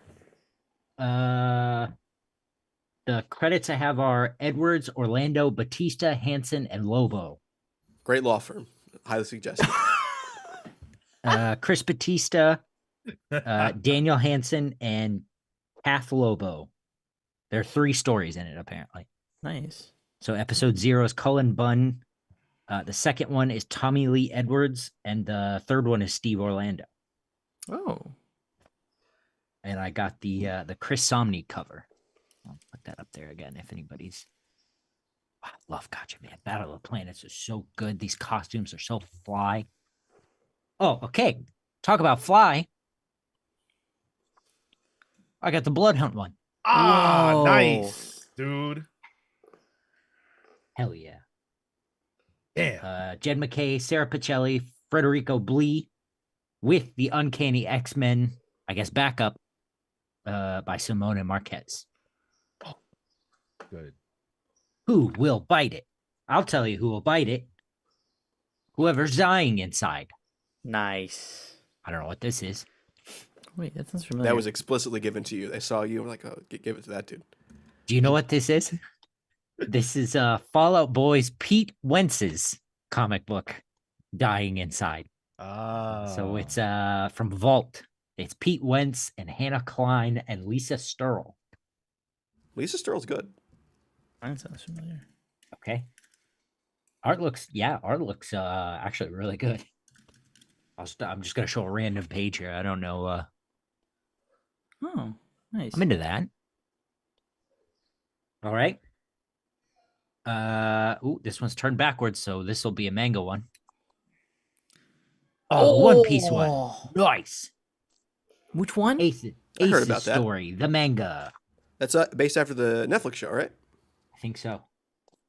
Oh. Okay, let's see. This looks like another Marvel one. Marvel Voices. There we Nice. go. Nikesh Shukla, I apologize, Tadam, Gyadu, Niraj Menon, and many more. Shout out to many more. Shout Wow. out to Kale's mispronunciation segment being back. Wow. That's my favorite part of the 400 episodes. Hoping that would drown 150 episodes in. Ooh. Conan, Hey. Battle of the Blackstone. O'Brien or Barbarian? I Yeah, wish it was a Conan O'Brien comic. You kidding Flaming me? Carrot comic? Hell yeah. And Damn, then, how many books they give you? I don't know. And then Absolute Power. We got it, Nice. baby. Oh, nice. We got it. This is Wade Janin and Mulvihill with a Dan Mora cover. Damn, dude. Oh, sweet mama. You got almost everything. Yeah. Just about. I think I was hoping for that Popeye one, but I do have a second bag. Oh, Popeyes. You have a whole other bag of Yeah, of free bro. That's comics? what I'm I saying. told That you was I a got- lot. Right. There were all right, two of so, us. Yeah. Just run through it quick. Yeah, Sean said he wanted to slow down the show, so we I handed it know. over to Cale.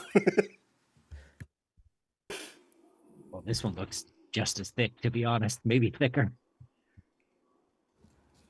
Another copy of Blood Hunt. Oh, that's Blood Hunt.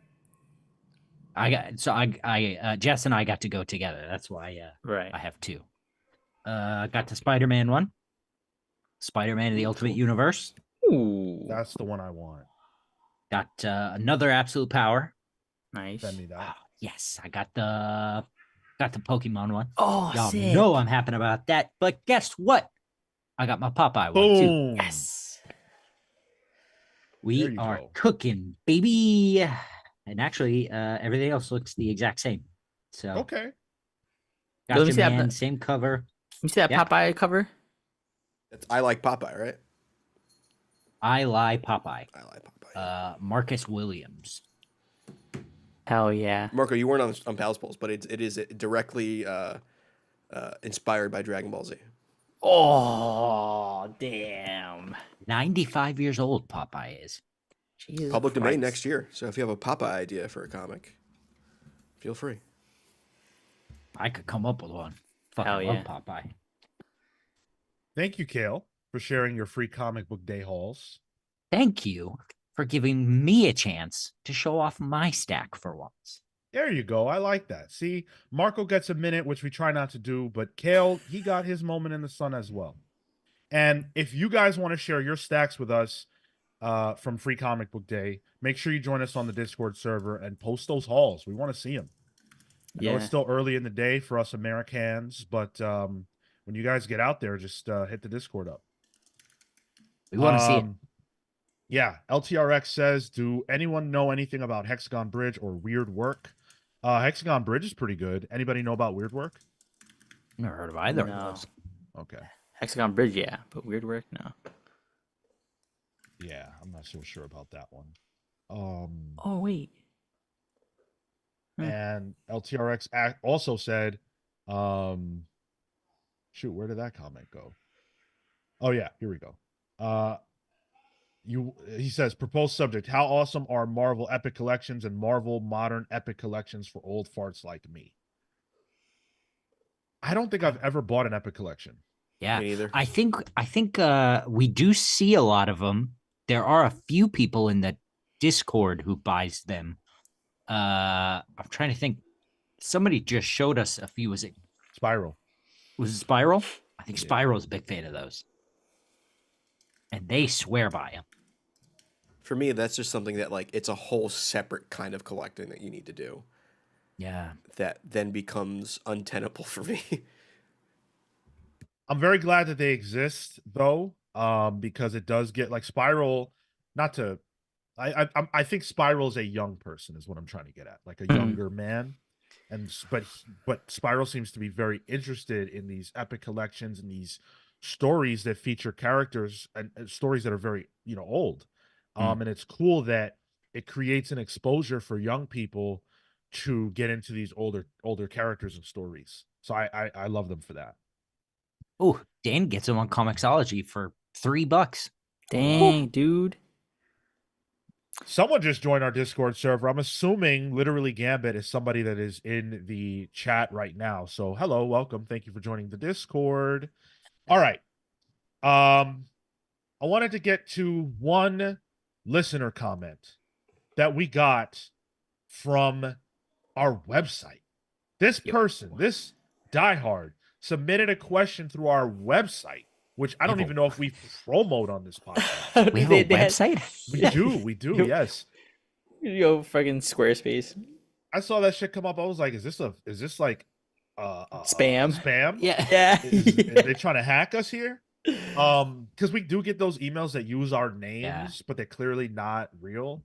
Or maybe they're real, but it's some kind of scam. Anyway, this person wrote in, and I love when we get emails, and I'm astonished that we got a website message. So we have to read this on the show. Tyler, you want to take this? Yeah. And this is from Robert. He said, love you guys. Hands down the best comic show out there with insightful dialogue, funny and informed hosts, and fantastic interviews. I've picked up many books on your discussions and have only fallen deeper in love with this hobby. I never miss an episode. But he also said, I have an idea for your game wheel if you don't mind. I never mind. I love that. The Brave and the Bold. Create a scenario and then have the players pick two heroes and describe how they would work together to deal with the situation. An example he gave was Magneto has stolen a nuclear missile from a silo in the U.S. and is holding it with his powers directly over the White House. If you take him out, the bomb falls. Pick two heroes perfect for the situation. Audience picks the winner. You want to play this game right now? Dang, that's good. Let's do With it. the same scenario? Yep. I only need one hero for that, and that's the Punisher. What? All right. Drop What the happens? bomb, Magneto. Drop it. I don't even know if we need two heroes. I would have For this one, for It's Magneto. Brave and the Bold. Magneto's so- the hard part. Yeah. It's Brave and the Bold, Yeah, so you right, kind of yeah. need to. we'll honor the concept. I'd say in that case, Polaris and Oh, interesting. whatchamacallit, and Moon Knight. Moon Knight to be all stealthy and sneaky, make his way through the White House. He's like undercover in the White House. Polaris comes in to hold the bomb up still, and Magneto goes in for the attack to try to disrupt her. When suddenly, out of the Oval Office comes Moon Knight with his little Entirely plastic wardrobe Yeah. and weapons. yeah, it just starts chucking him over at Magneto, and they save the day. Am I allowed to dispute other people's choices? Because there's a clear lack of the architecture of the White House to think he could just pop out from the Oval Office and somehow be underneath Magneto, who's above the White House. I don't know. Thank you, Marco. Incognito. You You don't know see what? him. Critique it all you want. I thought it was great. I had a great time. Yeah. Cool visual. All right. So I'm gonna go with Professor Xavier. Mm. And I'm gonna go with the Sentry. Ooh. So Professor Xavier to deal with Magneto, and then the Sentry to take that freaking nuke and dump that shit off into the sun.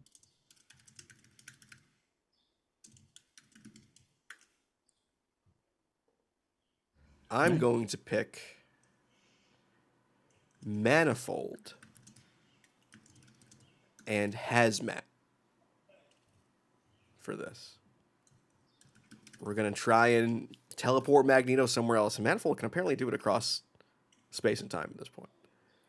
And in the off chance that there is a nuke, we can get Hazmat to try and absorb the radiation from it before it can do any damage. Full control over nuclear elements.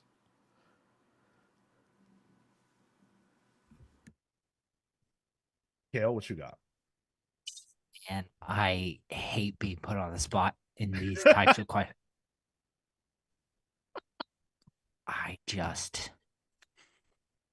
Magneto's dropping a nuke. Okay, maybe you guys can help me here. I would want somebody, I'm thinking of someone who can, like, all else fails, they can, like, swallow the thing. Be that, access to another dimension. I feel like there's somebody in Marvel that has Darwin. like access to another dimension. Or they Magic. can, like, Cloak. Great Ooh, one. Yeah. Great one. Also mutant. Ooh, that's interesting. I might go.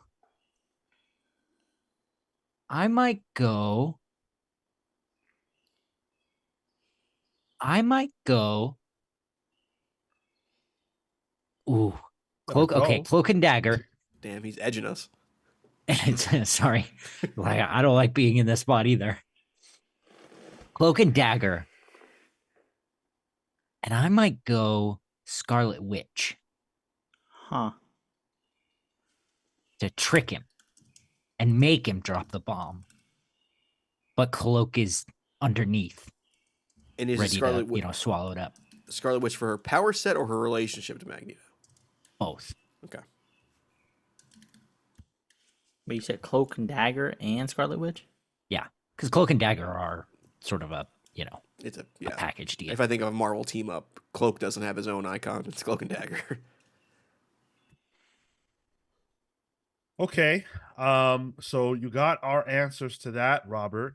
And of course, as you said, it is up to the audience to determine which of us had the best pairing to handle the situation.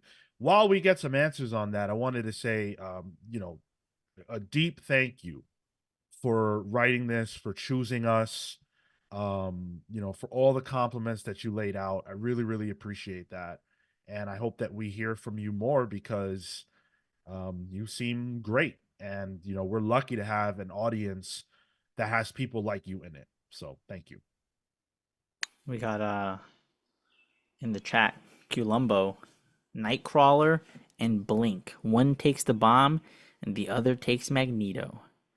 Doesn't Nightcrawler have like a 1 mile radius on his teleportation?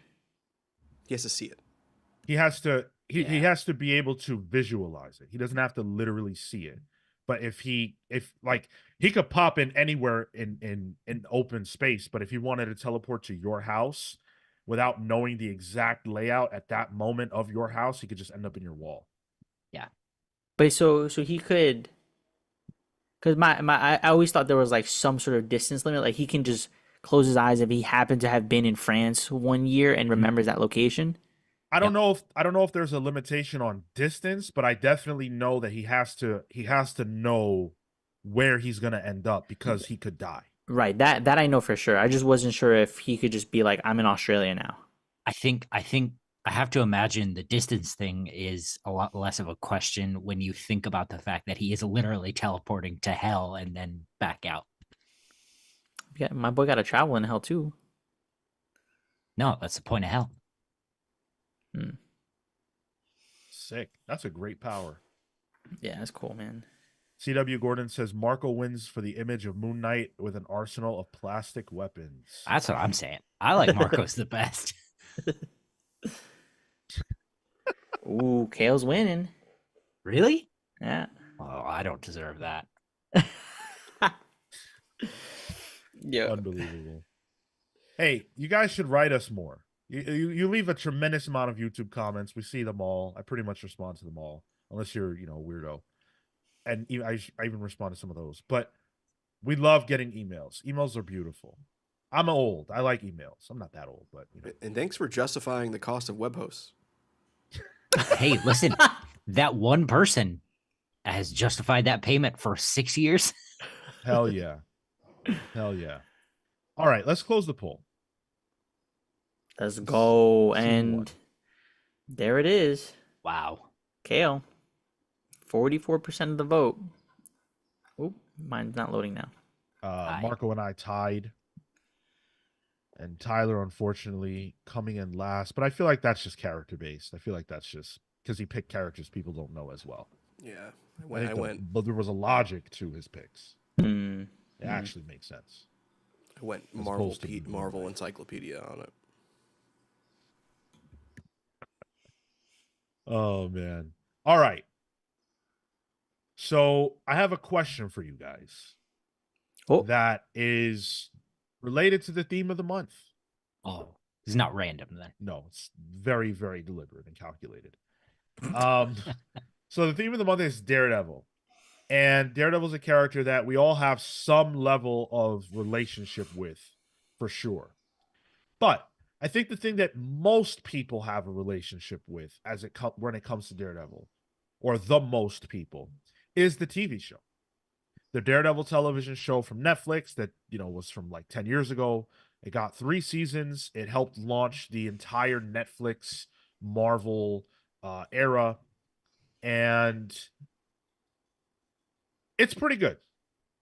Whatever you think about the rest of the Netflix stuff, I think people generally agree that Daredevil was, strong, even if you don't agree on how long it stayed strong.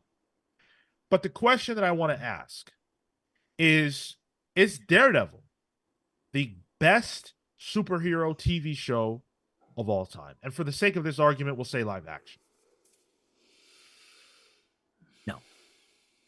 No. You have the 60s Batman. Damn, dude. Sit here and tell me Daredevil's better than that? Come on. I might Here's be a with Cale on thwack this pow one. and boom for you. That's what I'm saying. It defined the character and a type of comic book character that transcends the medium it came about in. See, I was thinking, in terms of quality, like the Watchmen show is phenomenal, but is it really a superhero show? That's where it's like, Yeah, I bit of a think it gray is. area. I think you can classify that as a superhero show. Because that one season of the Watchmen, personally for me, that's as a guy who has a Daredevil tattoo, I'm a huge Daredevil fan. I freaking love the Netflix show. Watchmen as a single season, I think is better. This is tough because I think that the Watchmen show is one of the best TV shows ever made for a singular season. And it is based on the comics, but it's so transformative that I almost think about it differently. But that's probably not fair to it. So if we're classifying it as a comic book show, which it technically is, then I would have to say Watchmen. Mm, Yeah, But if I go ahead. I was just thinking like I'm thinking of like, all right, how do I justify it as a superhero show? Hooded Justice is that episode, the black and white one, Yeah. one of the Yeah, best episodes absolutely. of TV I've ever seen, and like that had to do with the superhero aspect of it. But if I had to look past that, then I would say that Daredevil seasons 1 through 3 are the best of the television shows that have been produced about comics. Um, I think that for shows that had the binge drop, there was a lot of conversation about Daredevil. I remember that when those seasons would drop, it would be a moment and a conversation. And I know that a lot of people feel differently about the seasons. I personally think that all 3 seasons are stellar. And the fact that they pulled that off 3 times in a row, to me, is a trick that, even as good as Watchmen is, it only had 1 season. It could have sucked shit if it got a second one. We don't know. But Daredevil, to me, stayed great throughout. that's how I feel about The Boys. Like it's consistently good. It's a good adaptation. It's a good representation. Um, but I think the one that challenged me was probably Legion. That got wacky and out there, and Ooh. I think exemplified a lot of comic bookiness and stayed within that realm of damn, that was good. That first season was incredible. It also had Aubrey Plaza. It also had Aubrey Plaza, yeah, Yeah. for Did sure. Daredevil have Aubrey Plaza? Oh, Easy, easy. But I think, well, I don't know that it maintained that same level. I think it was a good representation of comic book TV. here's what I'll, because I think The Boys I think is a great example because I think it's even better than the comics. But here's what I'll give Daredevil. I think it is the template for what MCU shows could and maybe should be. To the point where it's almost detrimental how many times they want to do a hallway fight scene, or they want to do something that evokes that kind of feeling, and I don't think they really nailed it correctly. I know She-Hulk did it more tongue in cheek, and it was okay.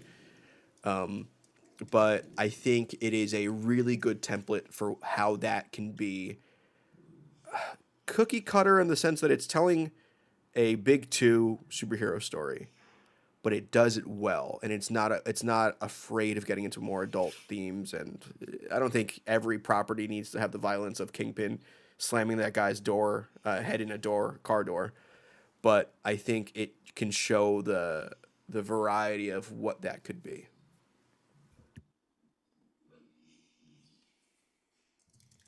Yeah, I think with Daredevil, they did a lot of things that at the time you weren't going to see it in a comic book show. I don't even think that comic books for shows were taken that seriously. Like, if you were going to get a comic book show, and I'm sure someone will have some example, but like, my mind goes to Smallville, which Mm. I'm a big fan of. I loved Smallville for half of the run, and but that show's a soap opera. That's a Yeah. soap opera-y, like young adulty kind of show. That still kind of feels like it's ashamed of what its origins. And Daredevil feels like one of the first things that I can recall seeing in live action as a show that felt comfortable with what the source material was. Not that it was slavishly like consisting of, comic book stories ripped for the show. It wasn't all that, but in terms of tone and, character and things like that, I think it was pretty faithful and respectful, and I appreciated that. I think when you think of stuff like Smallville and like CW shows, I think the point of view is different. I think the point of view of Daredevil was to tell a Daredevil story in maybe the style of, TV like HBO or stuff like that. More Premier Whereas I think TV. Smallville was like, hey, we need to do Dawson's Creek again. We need to do something like that. What properties can we do it with? And I think Superman was a notable property, and it kind of worked. But I agree. Daredevil was like, no, we're gonna do the source material, and we're going to give that time to breathe and live.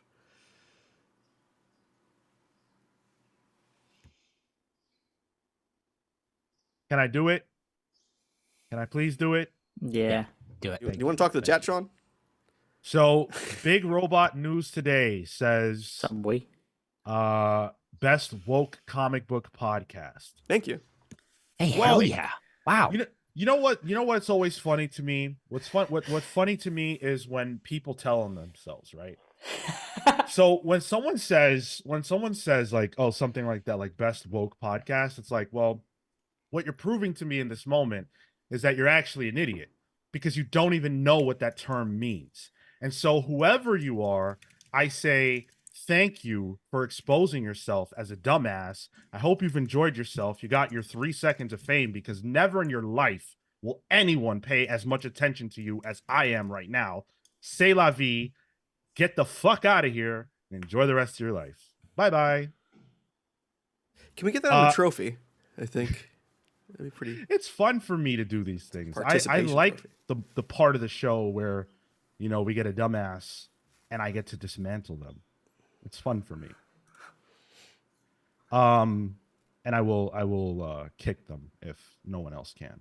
But yeah, Daredevil is to me a show that, from a quality standpoint, I don't even think has been replicated in terms of the Marvel side of things. I don't think they've been able to do something as good as Daredevil.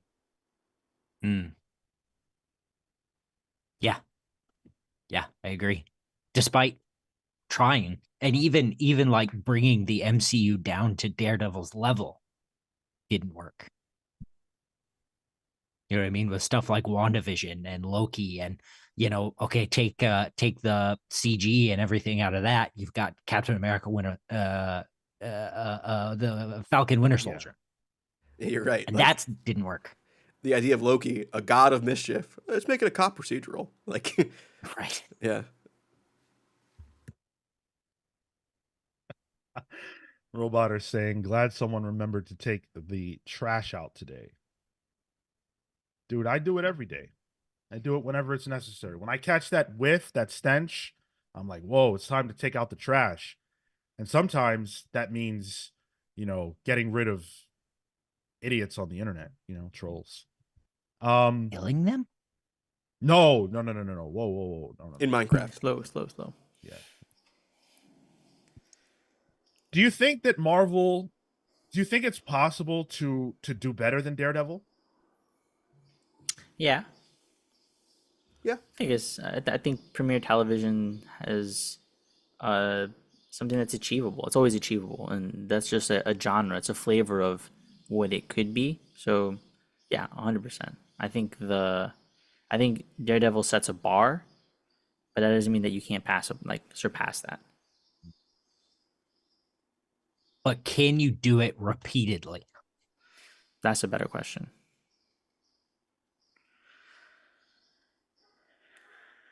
I think it's very difficult. I think that what they were able to achieve over there, Stephen DeKnight and everybody involved, I think that was an incredible achievement.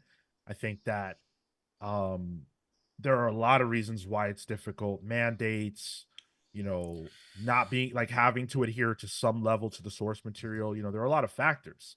But ultimately, I do think that Daredevil can be surpassed. How and with what character and things like that, those are the tougher questions, because there are only so many characters that I think you can really do justice to on a TV show. I know there are people who disagree with that. I had to do this podcast with someone who thought that a Spider-Man live action show would work for years. Guess what? You still do, motherfucker. I think that is nuts. But okay.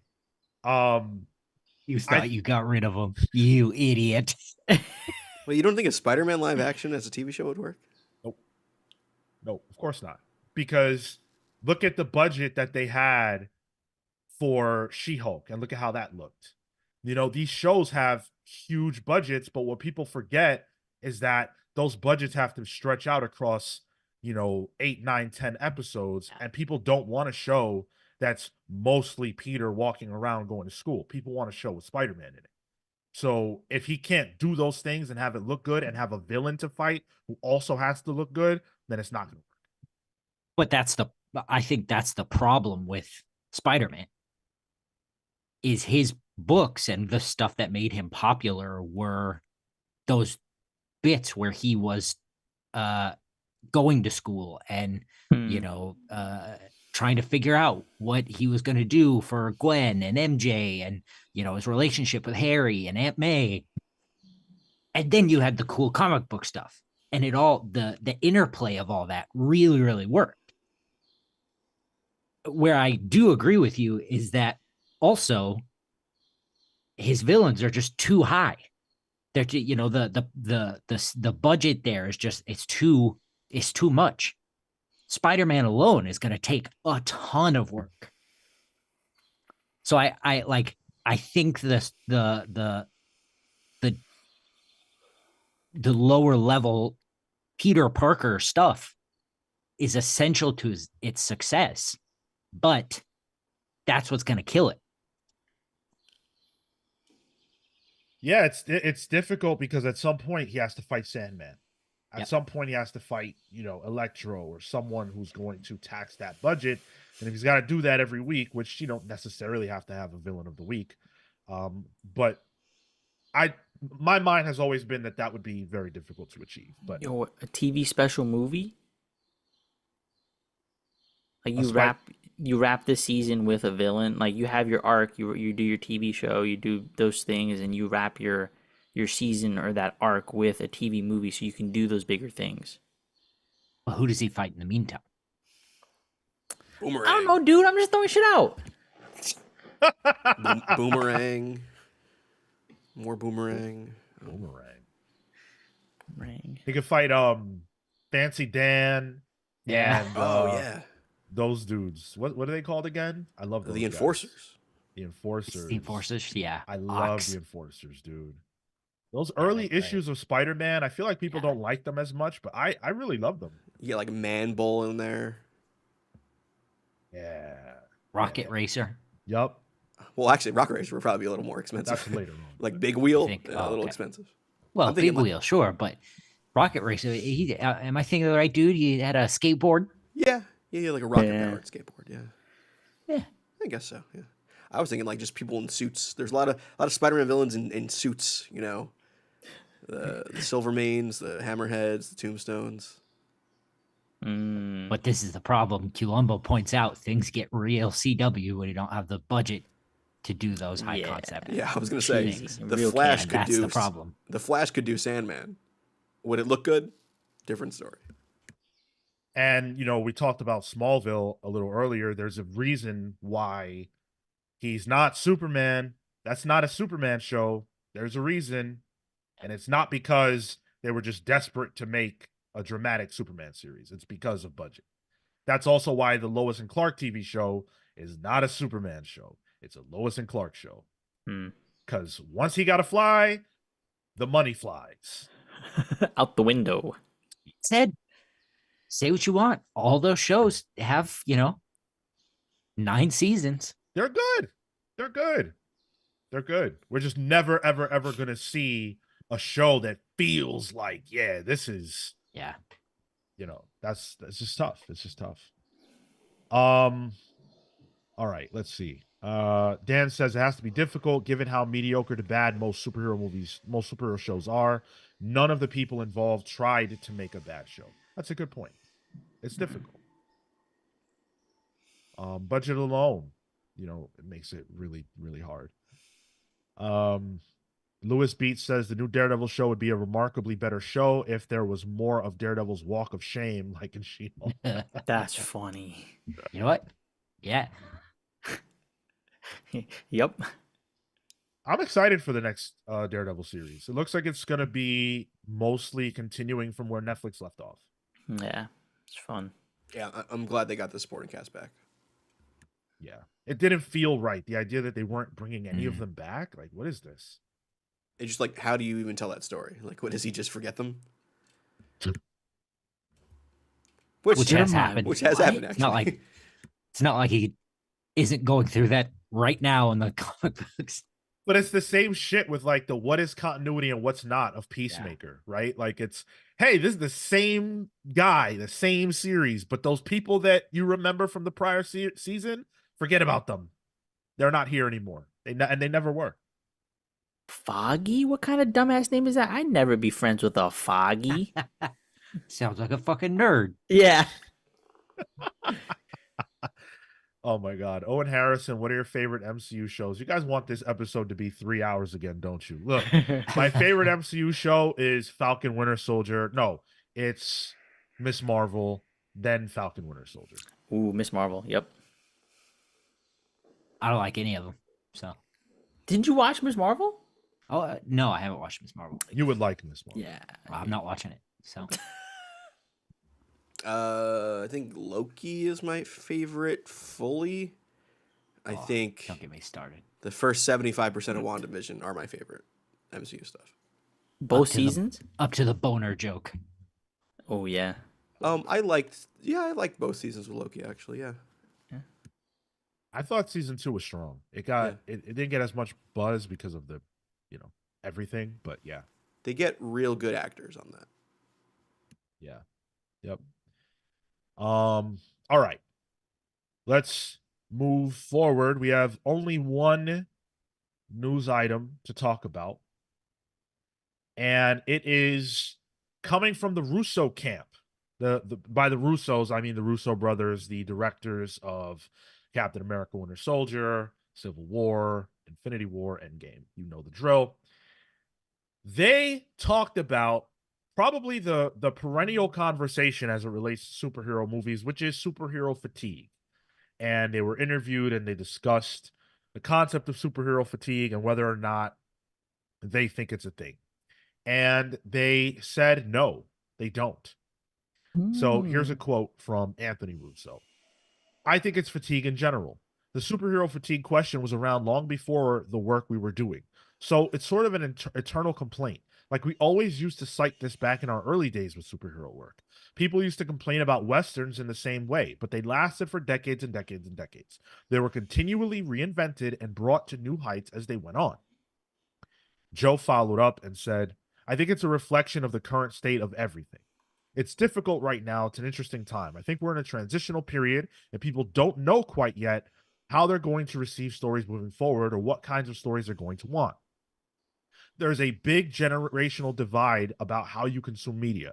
There's a generation that's used to appointment viewing and going to a theater on a certain date to see something, but it's aging out. Meanwhile, the new generation are, I want it now, I want to process it now, then moving on to the next thing, which they process whilst doing two other things at the same time. It's a very different moment in time than it's ever been. And so I think for everyone, including Marvel, is experiencing the same thing, this transition. And I think that really is probably what's at play more than anything else. Do you agree with the Russos? They caught a lot of shit for this. To a degree.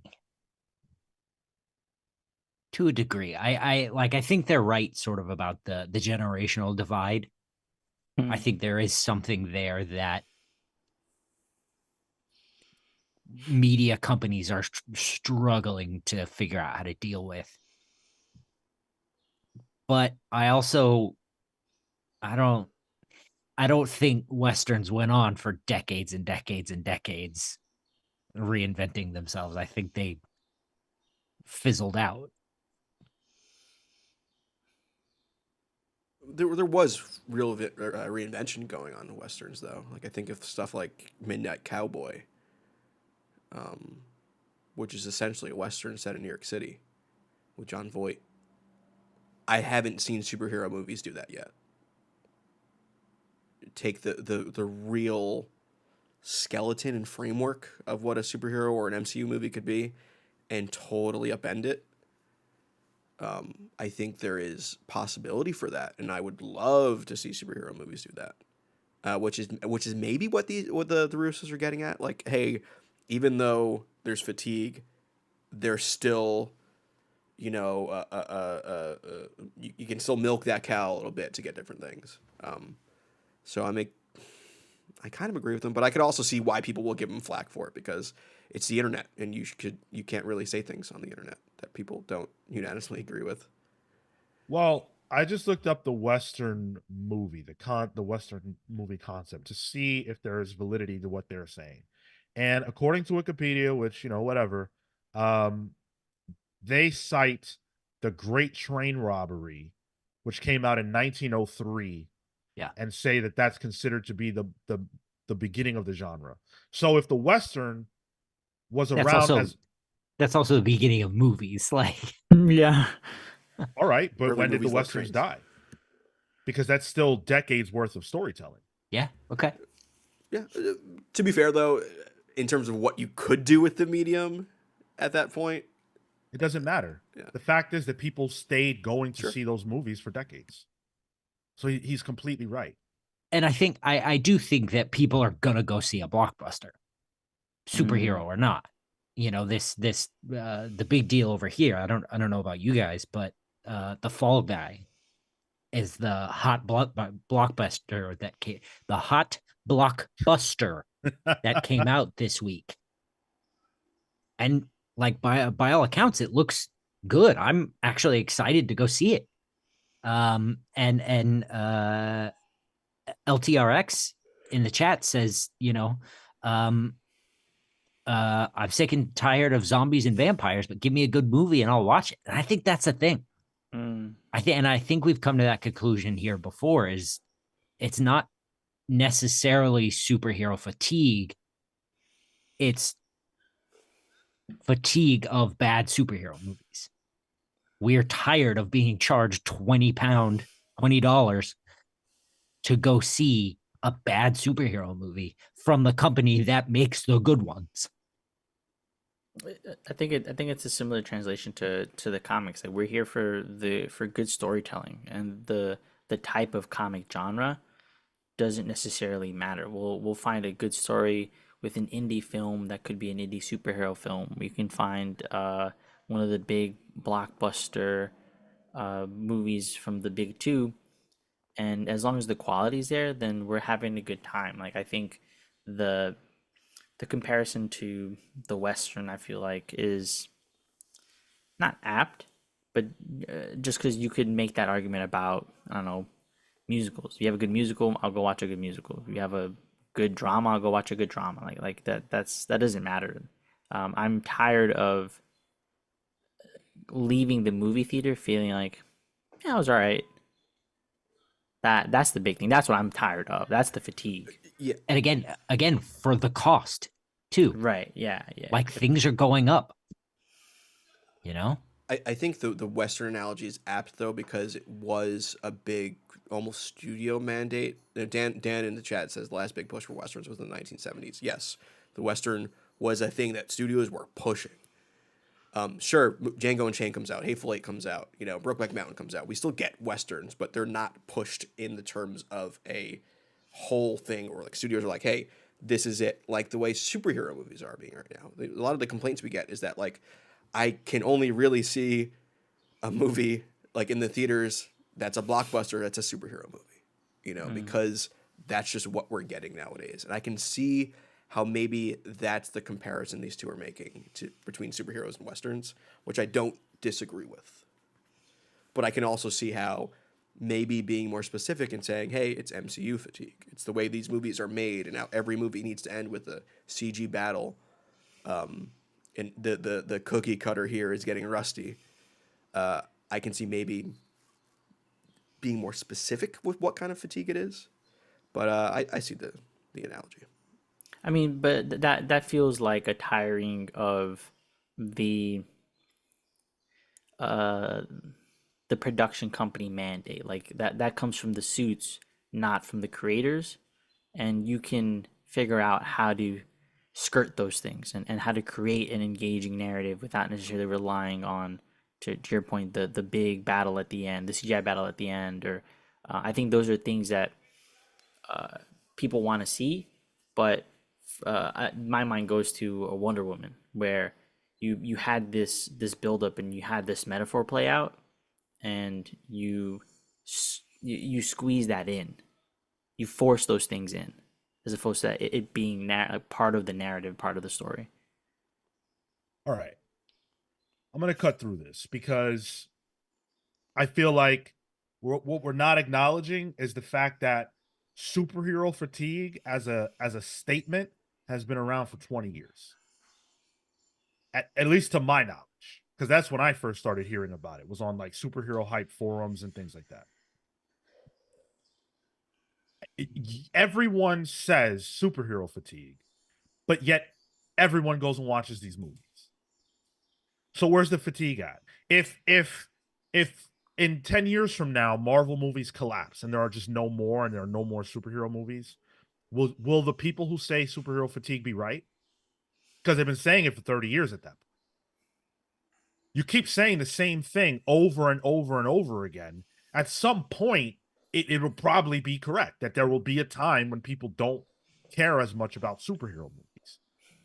But I think that the idea that there's a global fatigue, or at least a fatigue among people for superhero films, is just not true. I don't think it's true, and I don't think it's ever been true. And I think that what they're experiencing is either an individual being over the genre for their personal reasons, or the fact that they're over certain lack of quality elements, which is totally valid, but that's not a statement on the superhero movies as a whole. As it stands, there are two studios that really make superhero movies. Marvel Studios, which they're not, what are they going to make? They make movies about Captain America. They're not going to make, To Catch a Rising Star. And what's it called? Warner Discovery, who obviously have DC. So you're really only getting Marvel or DC superhero movies. And if you don't like them, I totally get that. But it's not like every studio makes superhero movies. They literally can't. They don't have their own superheroes to make movies out of. And there are blockbusters that come out constantly about other shit. Well, I don't think there's many studios left, honestly, in terms of big studios. So that's almost half of them right there. I mean, either way, Sony's looking to buy Paramount at this point. So, and Sony's still trying to do superheroes. I think there is a larger issue with there being a monolith in the types of movies that big studios create, and it just so happens to be that a lot of them are superhero movies that get the biggest push. They're the blockbusters. So I think that's why we're thinking superhero fatigue. But I just think that there's not much originality in film from the big studios in general. Sony, yeah, you guys are right about Sony. Sony putting out garbage. Roboter says, I started hearing it in the mid-90s. So it's like, so what was the superhero fatigue in the 90s? People just parrot things that they hear and don't make up their own minds. People say they're superhero fatigue because they personally feel it. I don't see it. In my opinion, there is no evidence of a fatigue. There is evidence that Marvel needs to get their shit together. I think there's is that not fatigue itself? Like, if they don't get their shit together, we're gonna get tired of it. But there's no evidence that people are tired of the genre as a whole. That's what I'm saying. Well, I think that people view superhero movies as movies. Like, Sean, how often do you go to movies? When there's a Marvel movie out or something that looks really interesting to me. Yeah, so times a year. Your movies are superhero movies that you go to. No. My movies are all kinds of movies. You asked me what I go watch. Well, yeah, that's what I'm saying. When you're going to the movies, the act of going to the cinema, you're going for like the big Marvel ones, right? Mostly. That's what I'm trying to get at. Like those superhero movies are just movies at this point for people, because that's what's out there. There's not really much of an option. I think it's slowly creeping back up, but I think there is more of a general fatigue with movies because superhero movies are just movies at this point. But that's your language. That's not the language of the public. That's people say superhero fatigue very specifically. I think general audiences just view it as movies. I think what we see is superheroes because that's the realm that we're in. But I don't think people are going to be like, I'm going to go see a superhero movie this weekend. People say they're going to go see the movie that the superhero is. But we're talking about superhero fatigue, which is 100% a concept that exists, and it has existed for decades. The concept of people saying that, not whether it exists or not. The concept has existed for decades. So to me, there's no difference between people saying it in the 90s and the 2000s and the 10s and now. Hendrik Perry says, I love all of it. If my wife wasn't demanding I wait to watch with her, I would be caught up on all of it. Hendrik Perry also says, not sure I agree with comparisons to Westerns and other genres completely. The shared universe of TV shows and movies is intimidating and exhausting to many, which has to contribute to the problem. Yeah, that's a good point. It's a bigger job to consume. Yeah, it's something you have to be locked in on. You have to enjoy it. Dan said it would be fatigue if the movies were still loved by the people seeing them and the numbers were still sliding downwards. Guardians of the Galaxy 3 brought in around 850 million. The Marvels did not. That is exactly right. That is exactly right. There is no evidence at all that a quality comic book movie cannot make money. That a movie that is generally accepted to be good cannot make money. I also say there's really not much evidence to the contrary. That if a comic book movie sucks, people will still go see it just because it's a comic book movie. Because there have been comic book movies that sucked and did awful at the box office consistently for decades.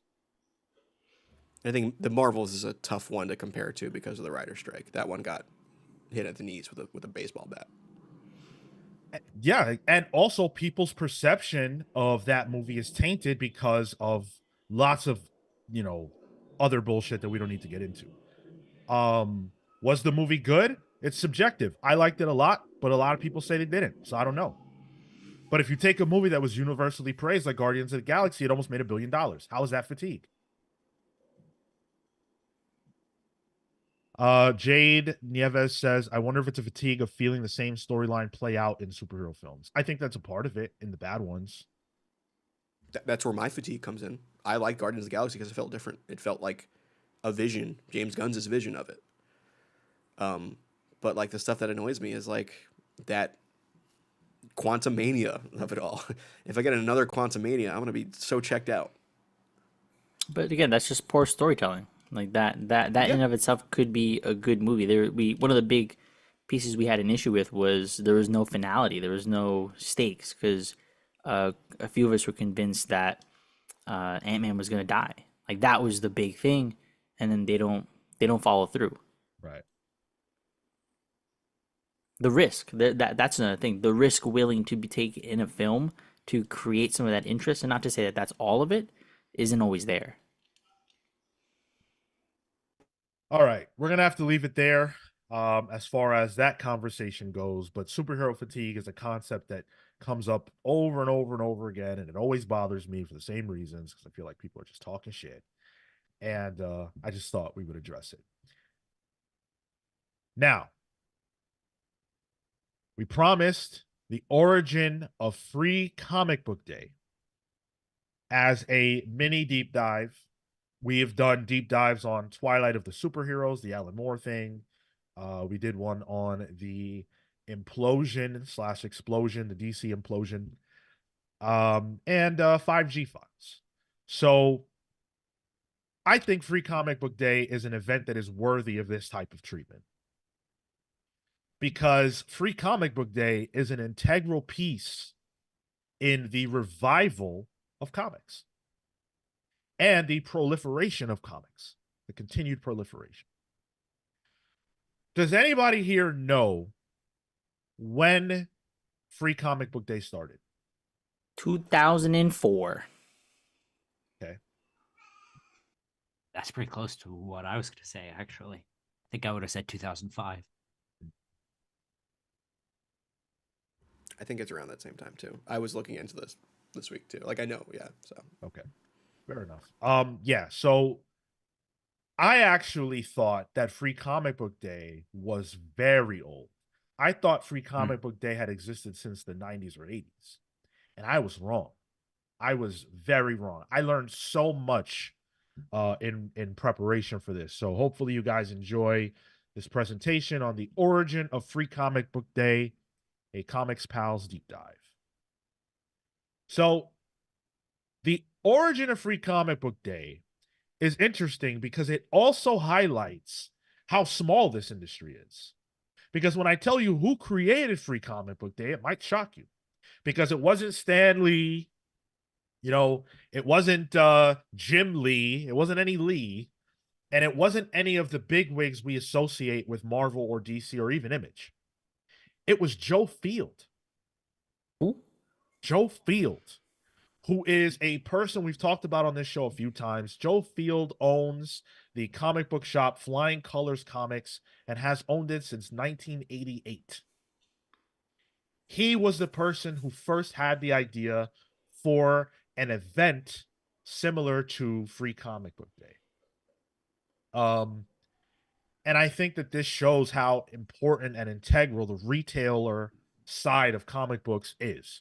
Because without Joe, we wouldn't have this event. It just simply wouldn't exist. So the first Free Comic Book Day was held on this day, May 4th in 2022. And so, or in 2002, sorry.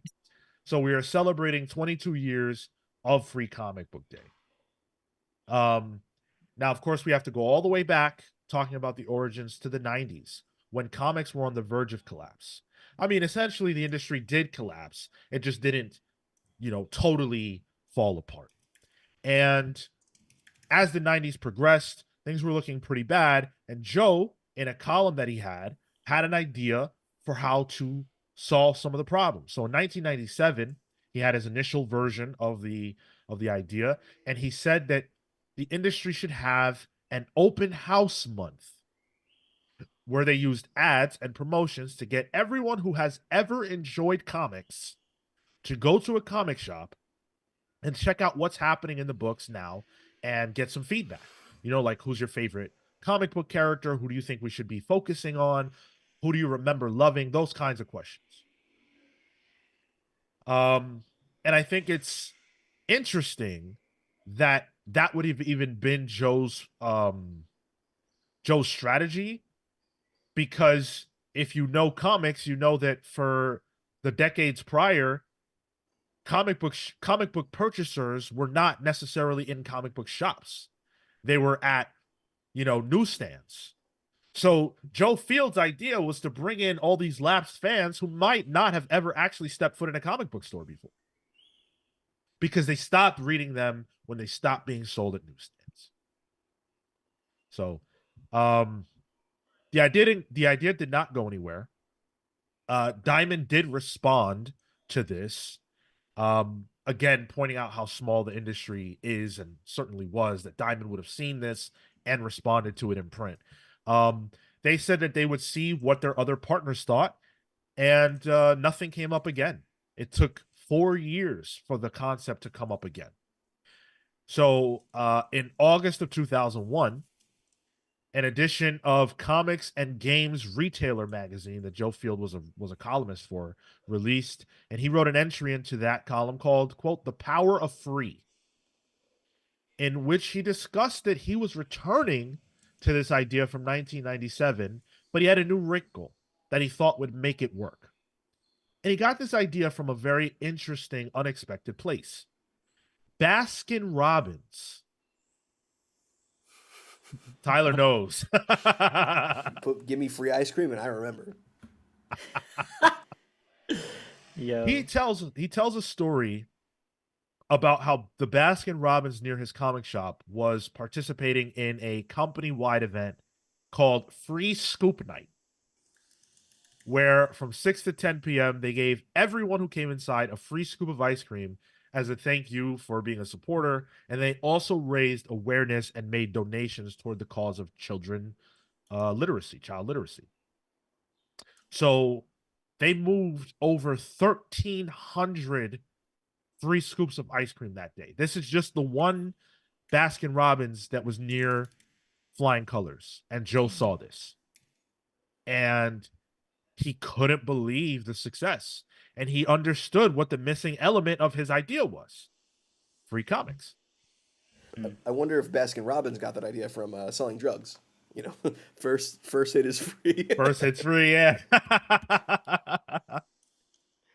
And free comics have actually been a part of the comic book industry predating Free Comic Book Day. It just wasn't always as organized, and not nearly as organized as Free Comic Book Day is. But there have always been initiatives to give people free comics. It had just died out. Comic books were so successful financially, and it's like, oh, screw giving away free comics. We can keep all this money. So Joe, in his initial pitch, called the event Free Comic Night. But the ideas that he laid out in the pitch essentially make up the Free Comic Book Day that we know of and celebrate today. It's the same idea. And so I actually have, from his magazine called The Big Picture, I have the actual article. And it's pretty interesting. I'm not going to read too much from it because he essentially talks about things that exist today as Free Comic Book Day. What I did think was interesting was this piece. Quote, as he's pitching it, quote, "This is a promotion we can use to focus on rebuilding our market in reasonable ways, away from the sickness of speculation and gimmickry. With a better breadth of material on our market than ever before, we should be looking at inviting as many as we can to join us in the enjoyment of comics as amazing entertainment. I'd like to suggest that this promotion idea, stolen or borrowed as it is, would give everyone in the field something to aim for, something to aspire to, and a real goal or two to achieve. Perhaps this promotion won't come off as precisely as I've outlined. There's room here for plenty of details and discussion and fine-tuning. But can we re-energize thousands of former readers and find many more new readers by using the power of something free? Can we shake the dust off our operations and move collectively in a positive direction?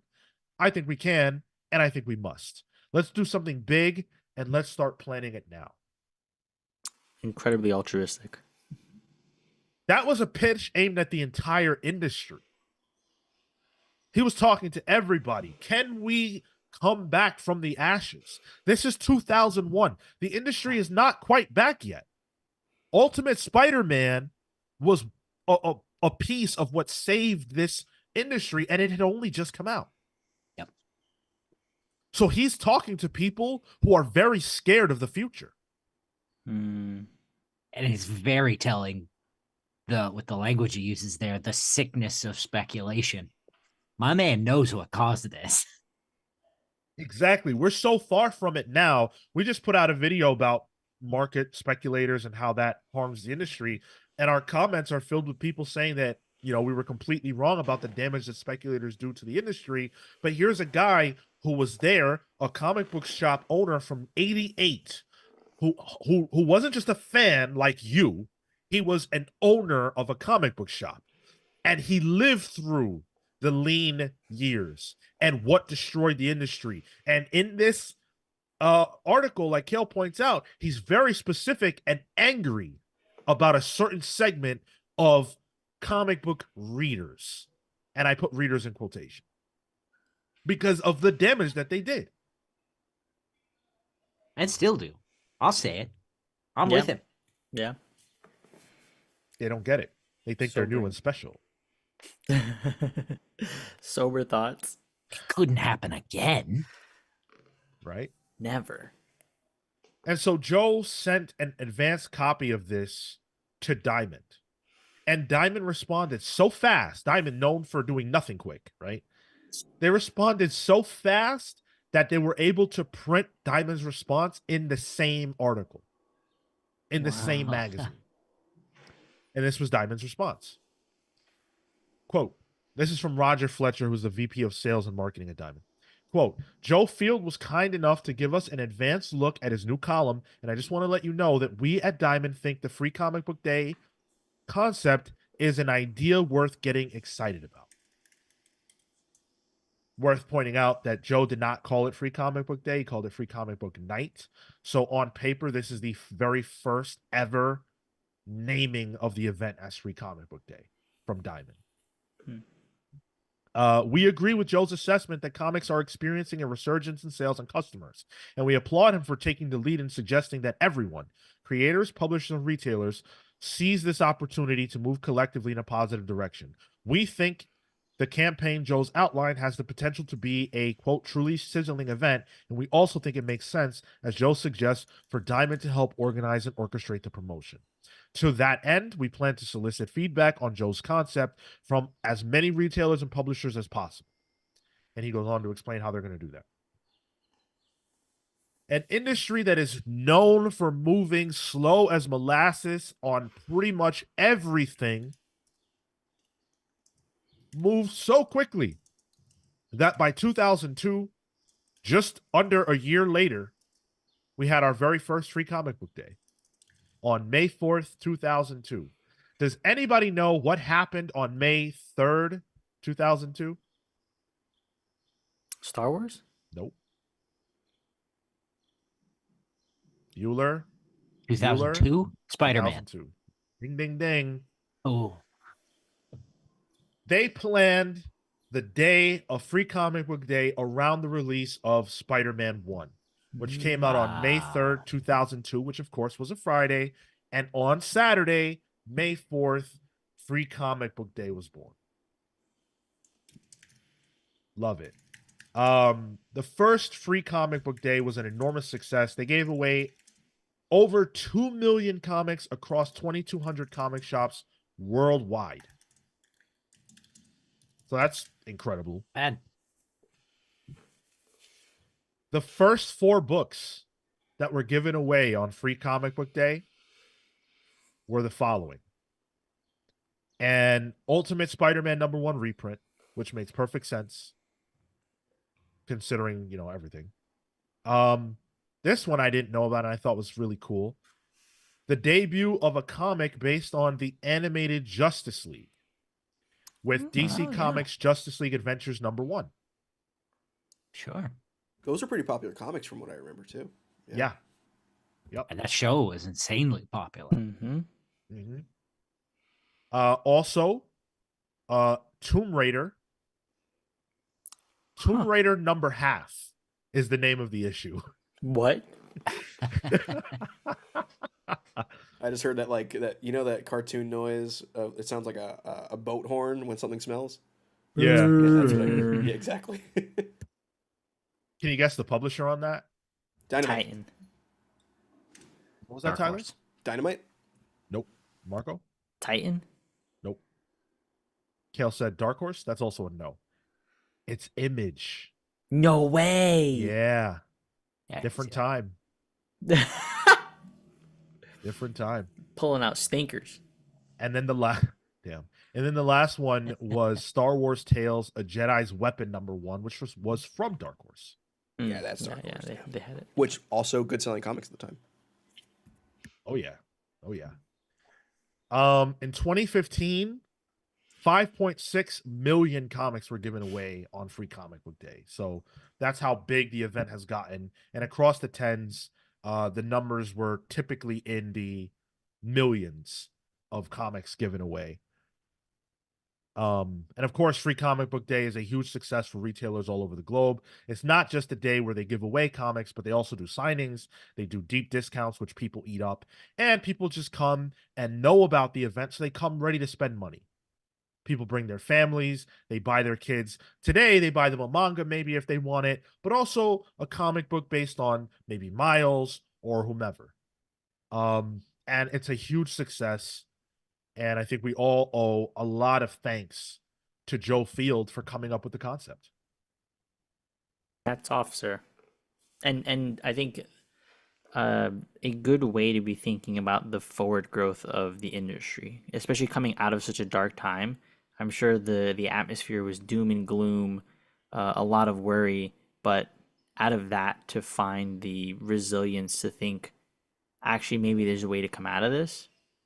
Hats off, because that takes, I think, a a certain amount of just thought process. That's a good point because, like, we talk a lot about how there's doom and gloom now, but we also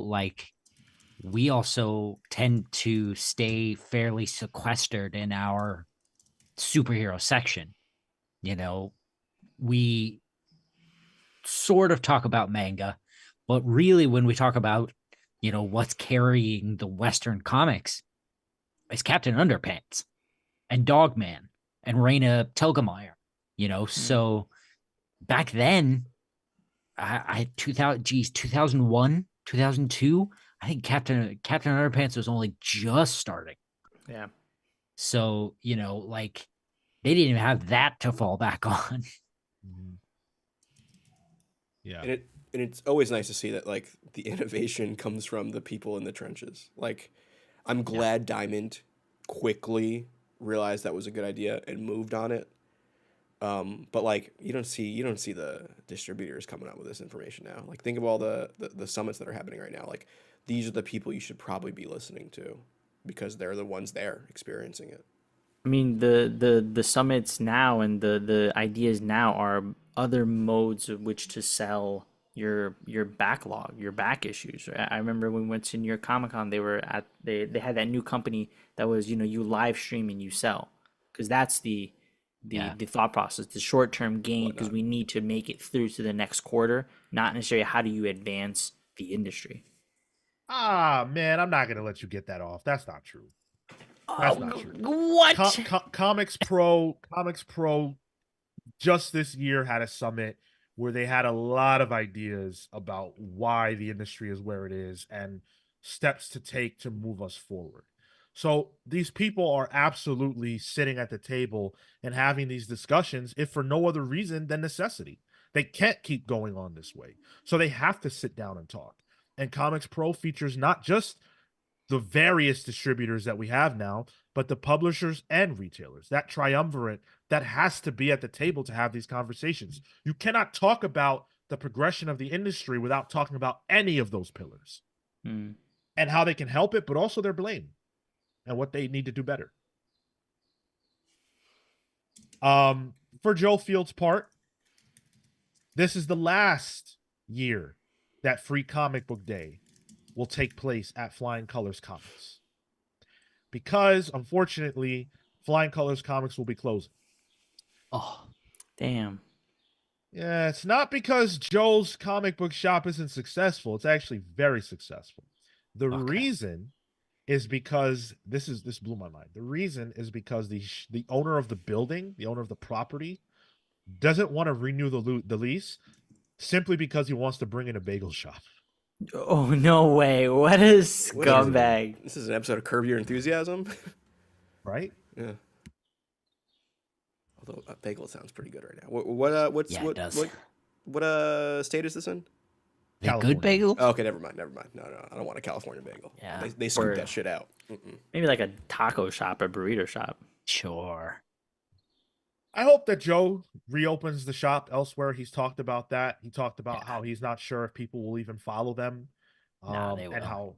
how soft the market is and how that might, be problematic. But I like to think that the industry needs Joe Field in whatever capacity. He's still spry, he's still kicking. We need thinkers like that.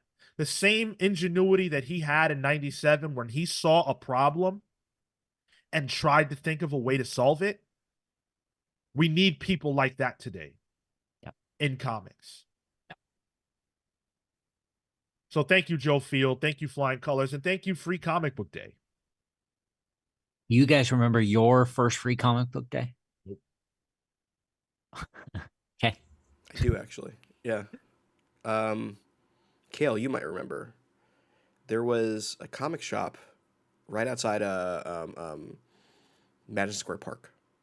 I think it was on like 23rd, close to like 23rd and Lex, near the Baruch college campus. No, farther up, 33rd JHU.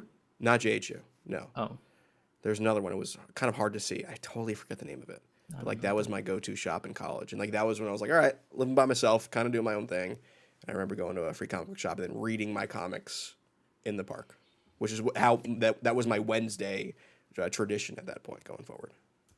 That late when you were in college. Uh, that's the one I remember. I'm pretty sure I've done others, but that's Yeah. the one that sticks out to me in my memory. I was in a free comic, a comic book club in high school. So actually, you're probably right. It was probably in there, but I don't remember it. Marco, do you know yours?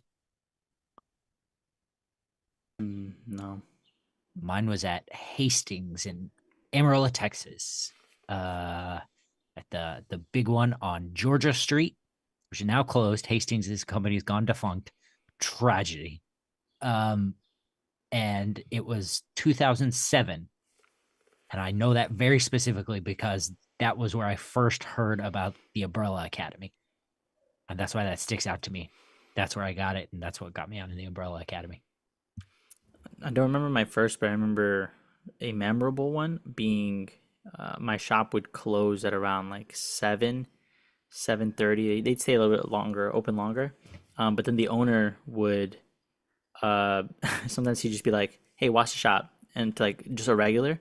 And he'd go out, but then he'd come back and he'd just buy like a bottle of whiskey, and then he'd serve it. We would all kind of just chit chat and talk about the books that week or whatever was going on, and just really good conversations. And he had a good like a good population, and so it made it really fun to talk with people there. It was very open and good times. I think that free comics free anything is a great way to get someone into something. Yeah. And I think that this idea should be used more. Like other industries have adopted their own version of this, certainly. But I think within like this is gonna get into a whole other thing. I'm not gonna belabor the point, but like free comics at the fucking movie theater, man. Yeah. Somebody mentioned that when we were talking about X-Men earlier. Yep. In the chat. Yeah. Yep. Like, what are we doing? It works. Yeah. Like it works. It really Yep. does work. It's not a pipe dream. It's not something that's like, oh, we should try it. Who knows? No, it works. It's proven.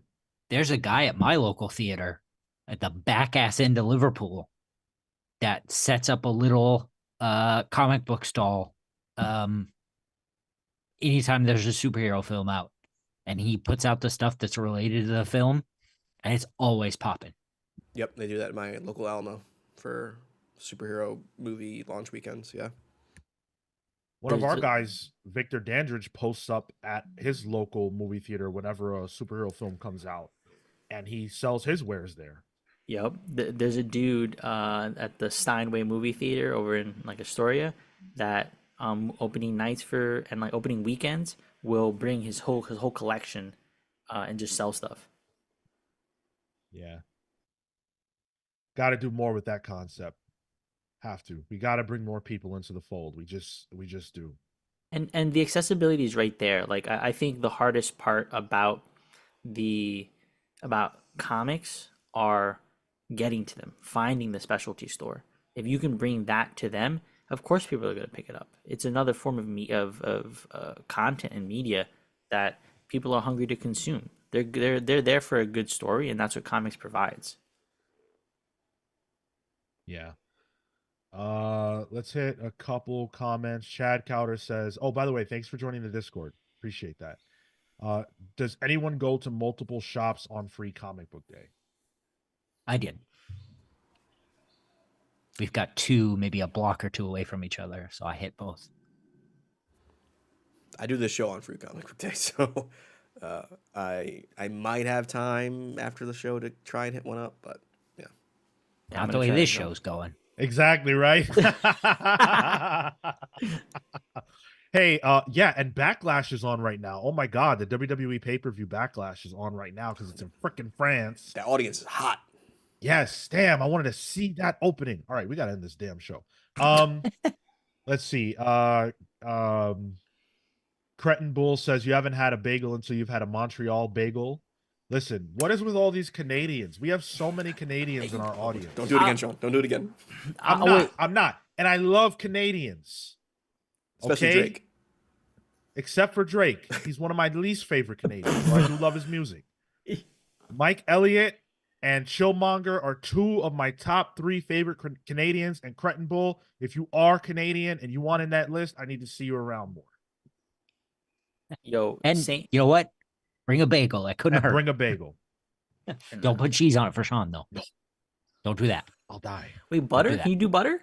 No. Depends on if it's real butter or not. If it's real butter, then I definitely can. Yeah, okay. Whoa, I could do man. like some parquet or some shit like that, you know. Can't believe it's not butter. 90s ass. Go to open up. Can't believe it's not butter and it's just sewing stuff. Okay.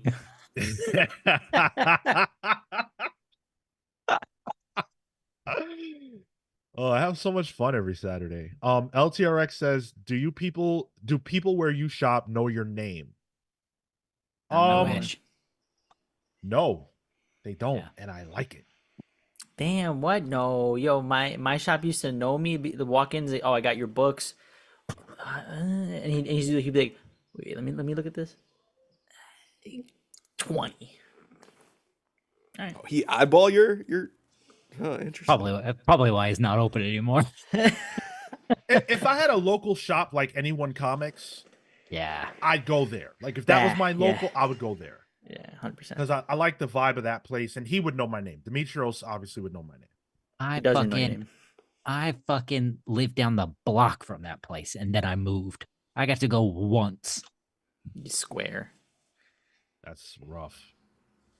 Marowak Oscuro says, what about selling the new number 1s half price when they come out? I'm assuming he means on Free Comic Book Day. Sure. Could be a tactic. Could be something. I mean, that's maybe you're taking a hit on behalf of the publisher if they're not aligned with that. But it's a good way to get people on board with stuff. I think that goes along the same lines of like, graphic novel sales or, just stuff to get people in the door, Right. For to help keep the lights on, for the business. It's a good move. Yeah, I think discounting pretty much anything is fair play on that day. Especially if it's like, let's say you have Ultimate Spider-Man number 1, which is a book that people are very inclined to want to check out. Smoothing that price out from fucking $5 or $6 or whatever, that makes sense. Make that a cool $2.99. Oof. Now, I wouldn't necessarily do that with, like, let's say Blood Hunt, just because that's like the new hotness right now. And there is the Free Comic Book Day Blood Hunt, which you would want people to purchase that new one. But I feel like they need to get that $7 or $6 on Blood Hunt. But any tactic will be good as long as people are buying comics, ultimately.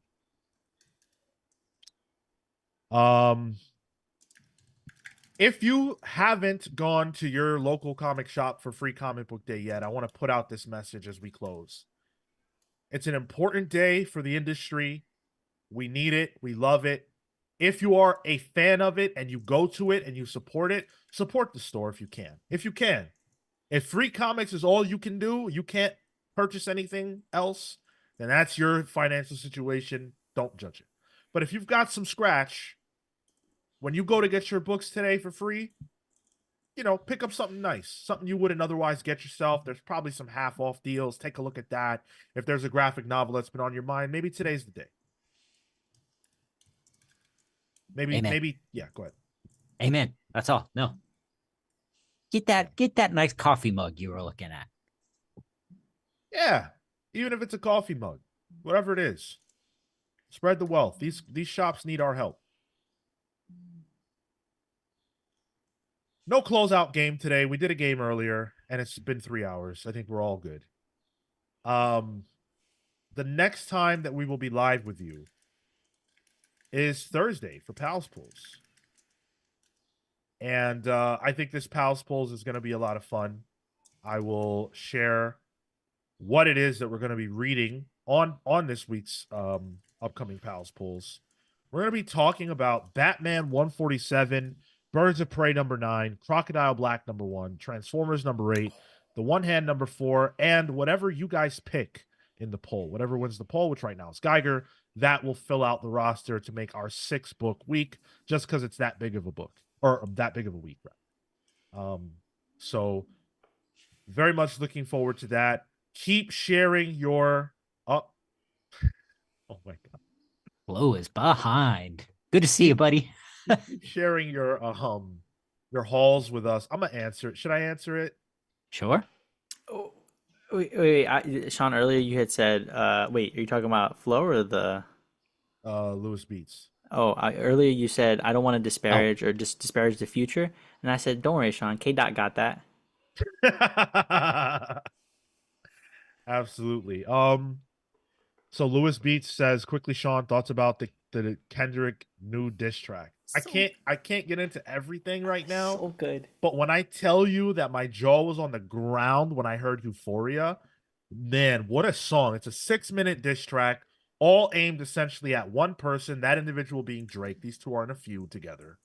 And, Kendrick got deeply personal. There's layers and layers and layers of depth to the meaning of his different lines. It's like a Tom King comic book, or like the same way we talked about Mr. Miracle and how there's layers to that, there are layers to the song Euphoria that Kendrick made. And even if you're not necessarily a big fan of rap, anyone can appreciate when you can take language and make things mean more than one thing in the same sentence. Think about it like poetry. It's a similar concept. And that's the beauty of rap music. And I love the diss element because there is a skill involved in rap. Rap is deeply skillful. And I think that if you learn nothing else, you can learn that from listening to some of these tracks that Kendrick has put out. Sean, I saw someone on Twitter say, "Can you explain this feud to me in wrestling terms?" And it was just a screenshot of Drake Maverick versus Brian Kendrick at 205 Live. You're gonna have to explain this whole thing on Thursday. Pals polls. You said you were gonna do it last week, and we didn't do it. And then you want him to do it on the week where we have 6 books? Listen, I'm not on Twitter anymore. I don't know what the hell's going on. Somebody's got to tell me. And my friends are letting me down. Something tells me, even if you had Twitter, this might not get to you. It's probably true. Columbo said, for every new diss track towards Drake, a new child of his is revealed. But that was a fake child. I don't know if you caught that, Columbo. That was a fake child. So I'm just going to say this part real fast. I won't belabor it too much. I got to go watch Backlash. I've already missed the first match. I'm annoyed. But, okay. So Drake's first child was revealed 7-8 years ago through a diss track that a rapper named Pusha T put out. The world at large did not know that Drake had a child. He was keeping that private, and Pusha T exposed Drake's kid. Damn. He literally said, "You are hiding a child. Let that boy come home." Let him come home. Wow. Beautiful poetry. So all these years later, Kendrick and Drake are entrenched in this feud with each other, and Kendrick is just learning about things and knows things that are like, how do you know this? On the Euphoria track, he's dropping things that it's just like, how do you know this to be true? And he said, you have a mole in your camp.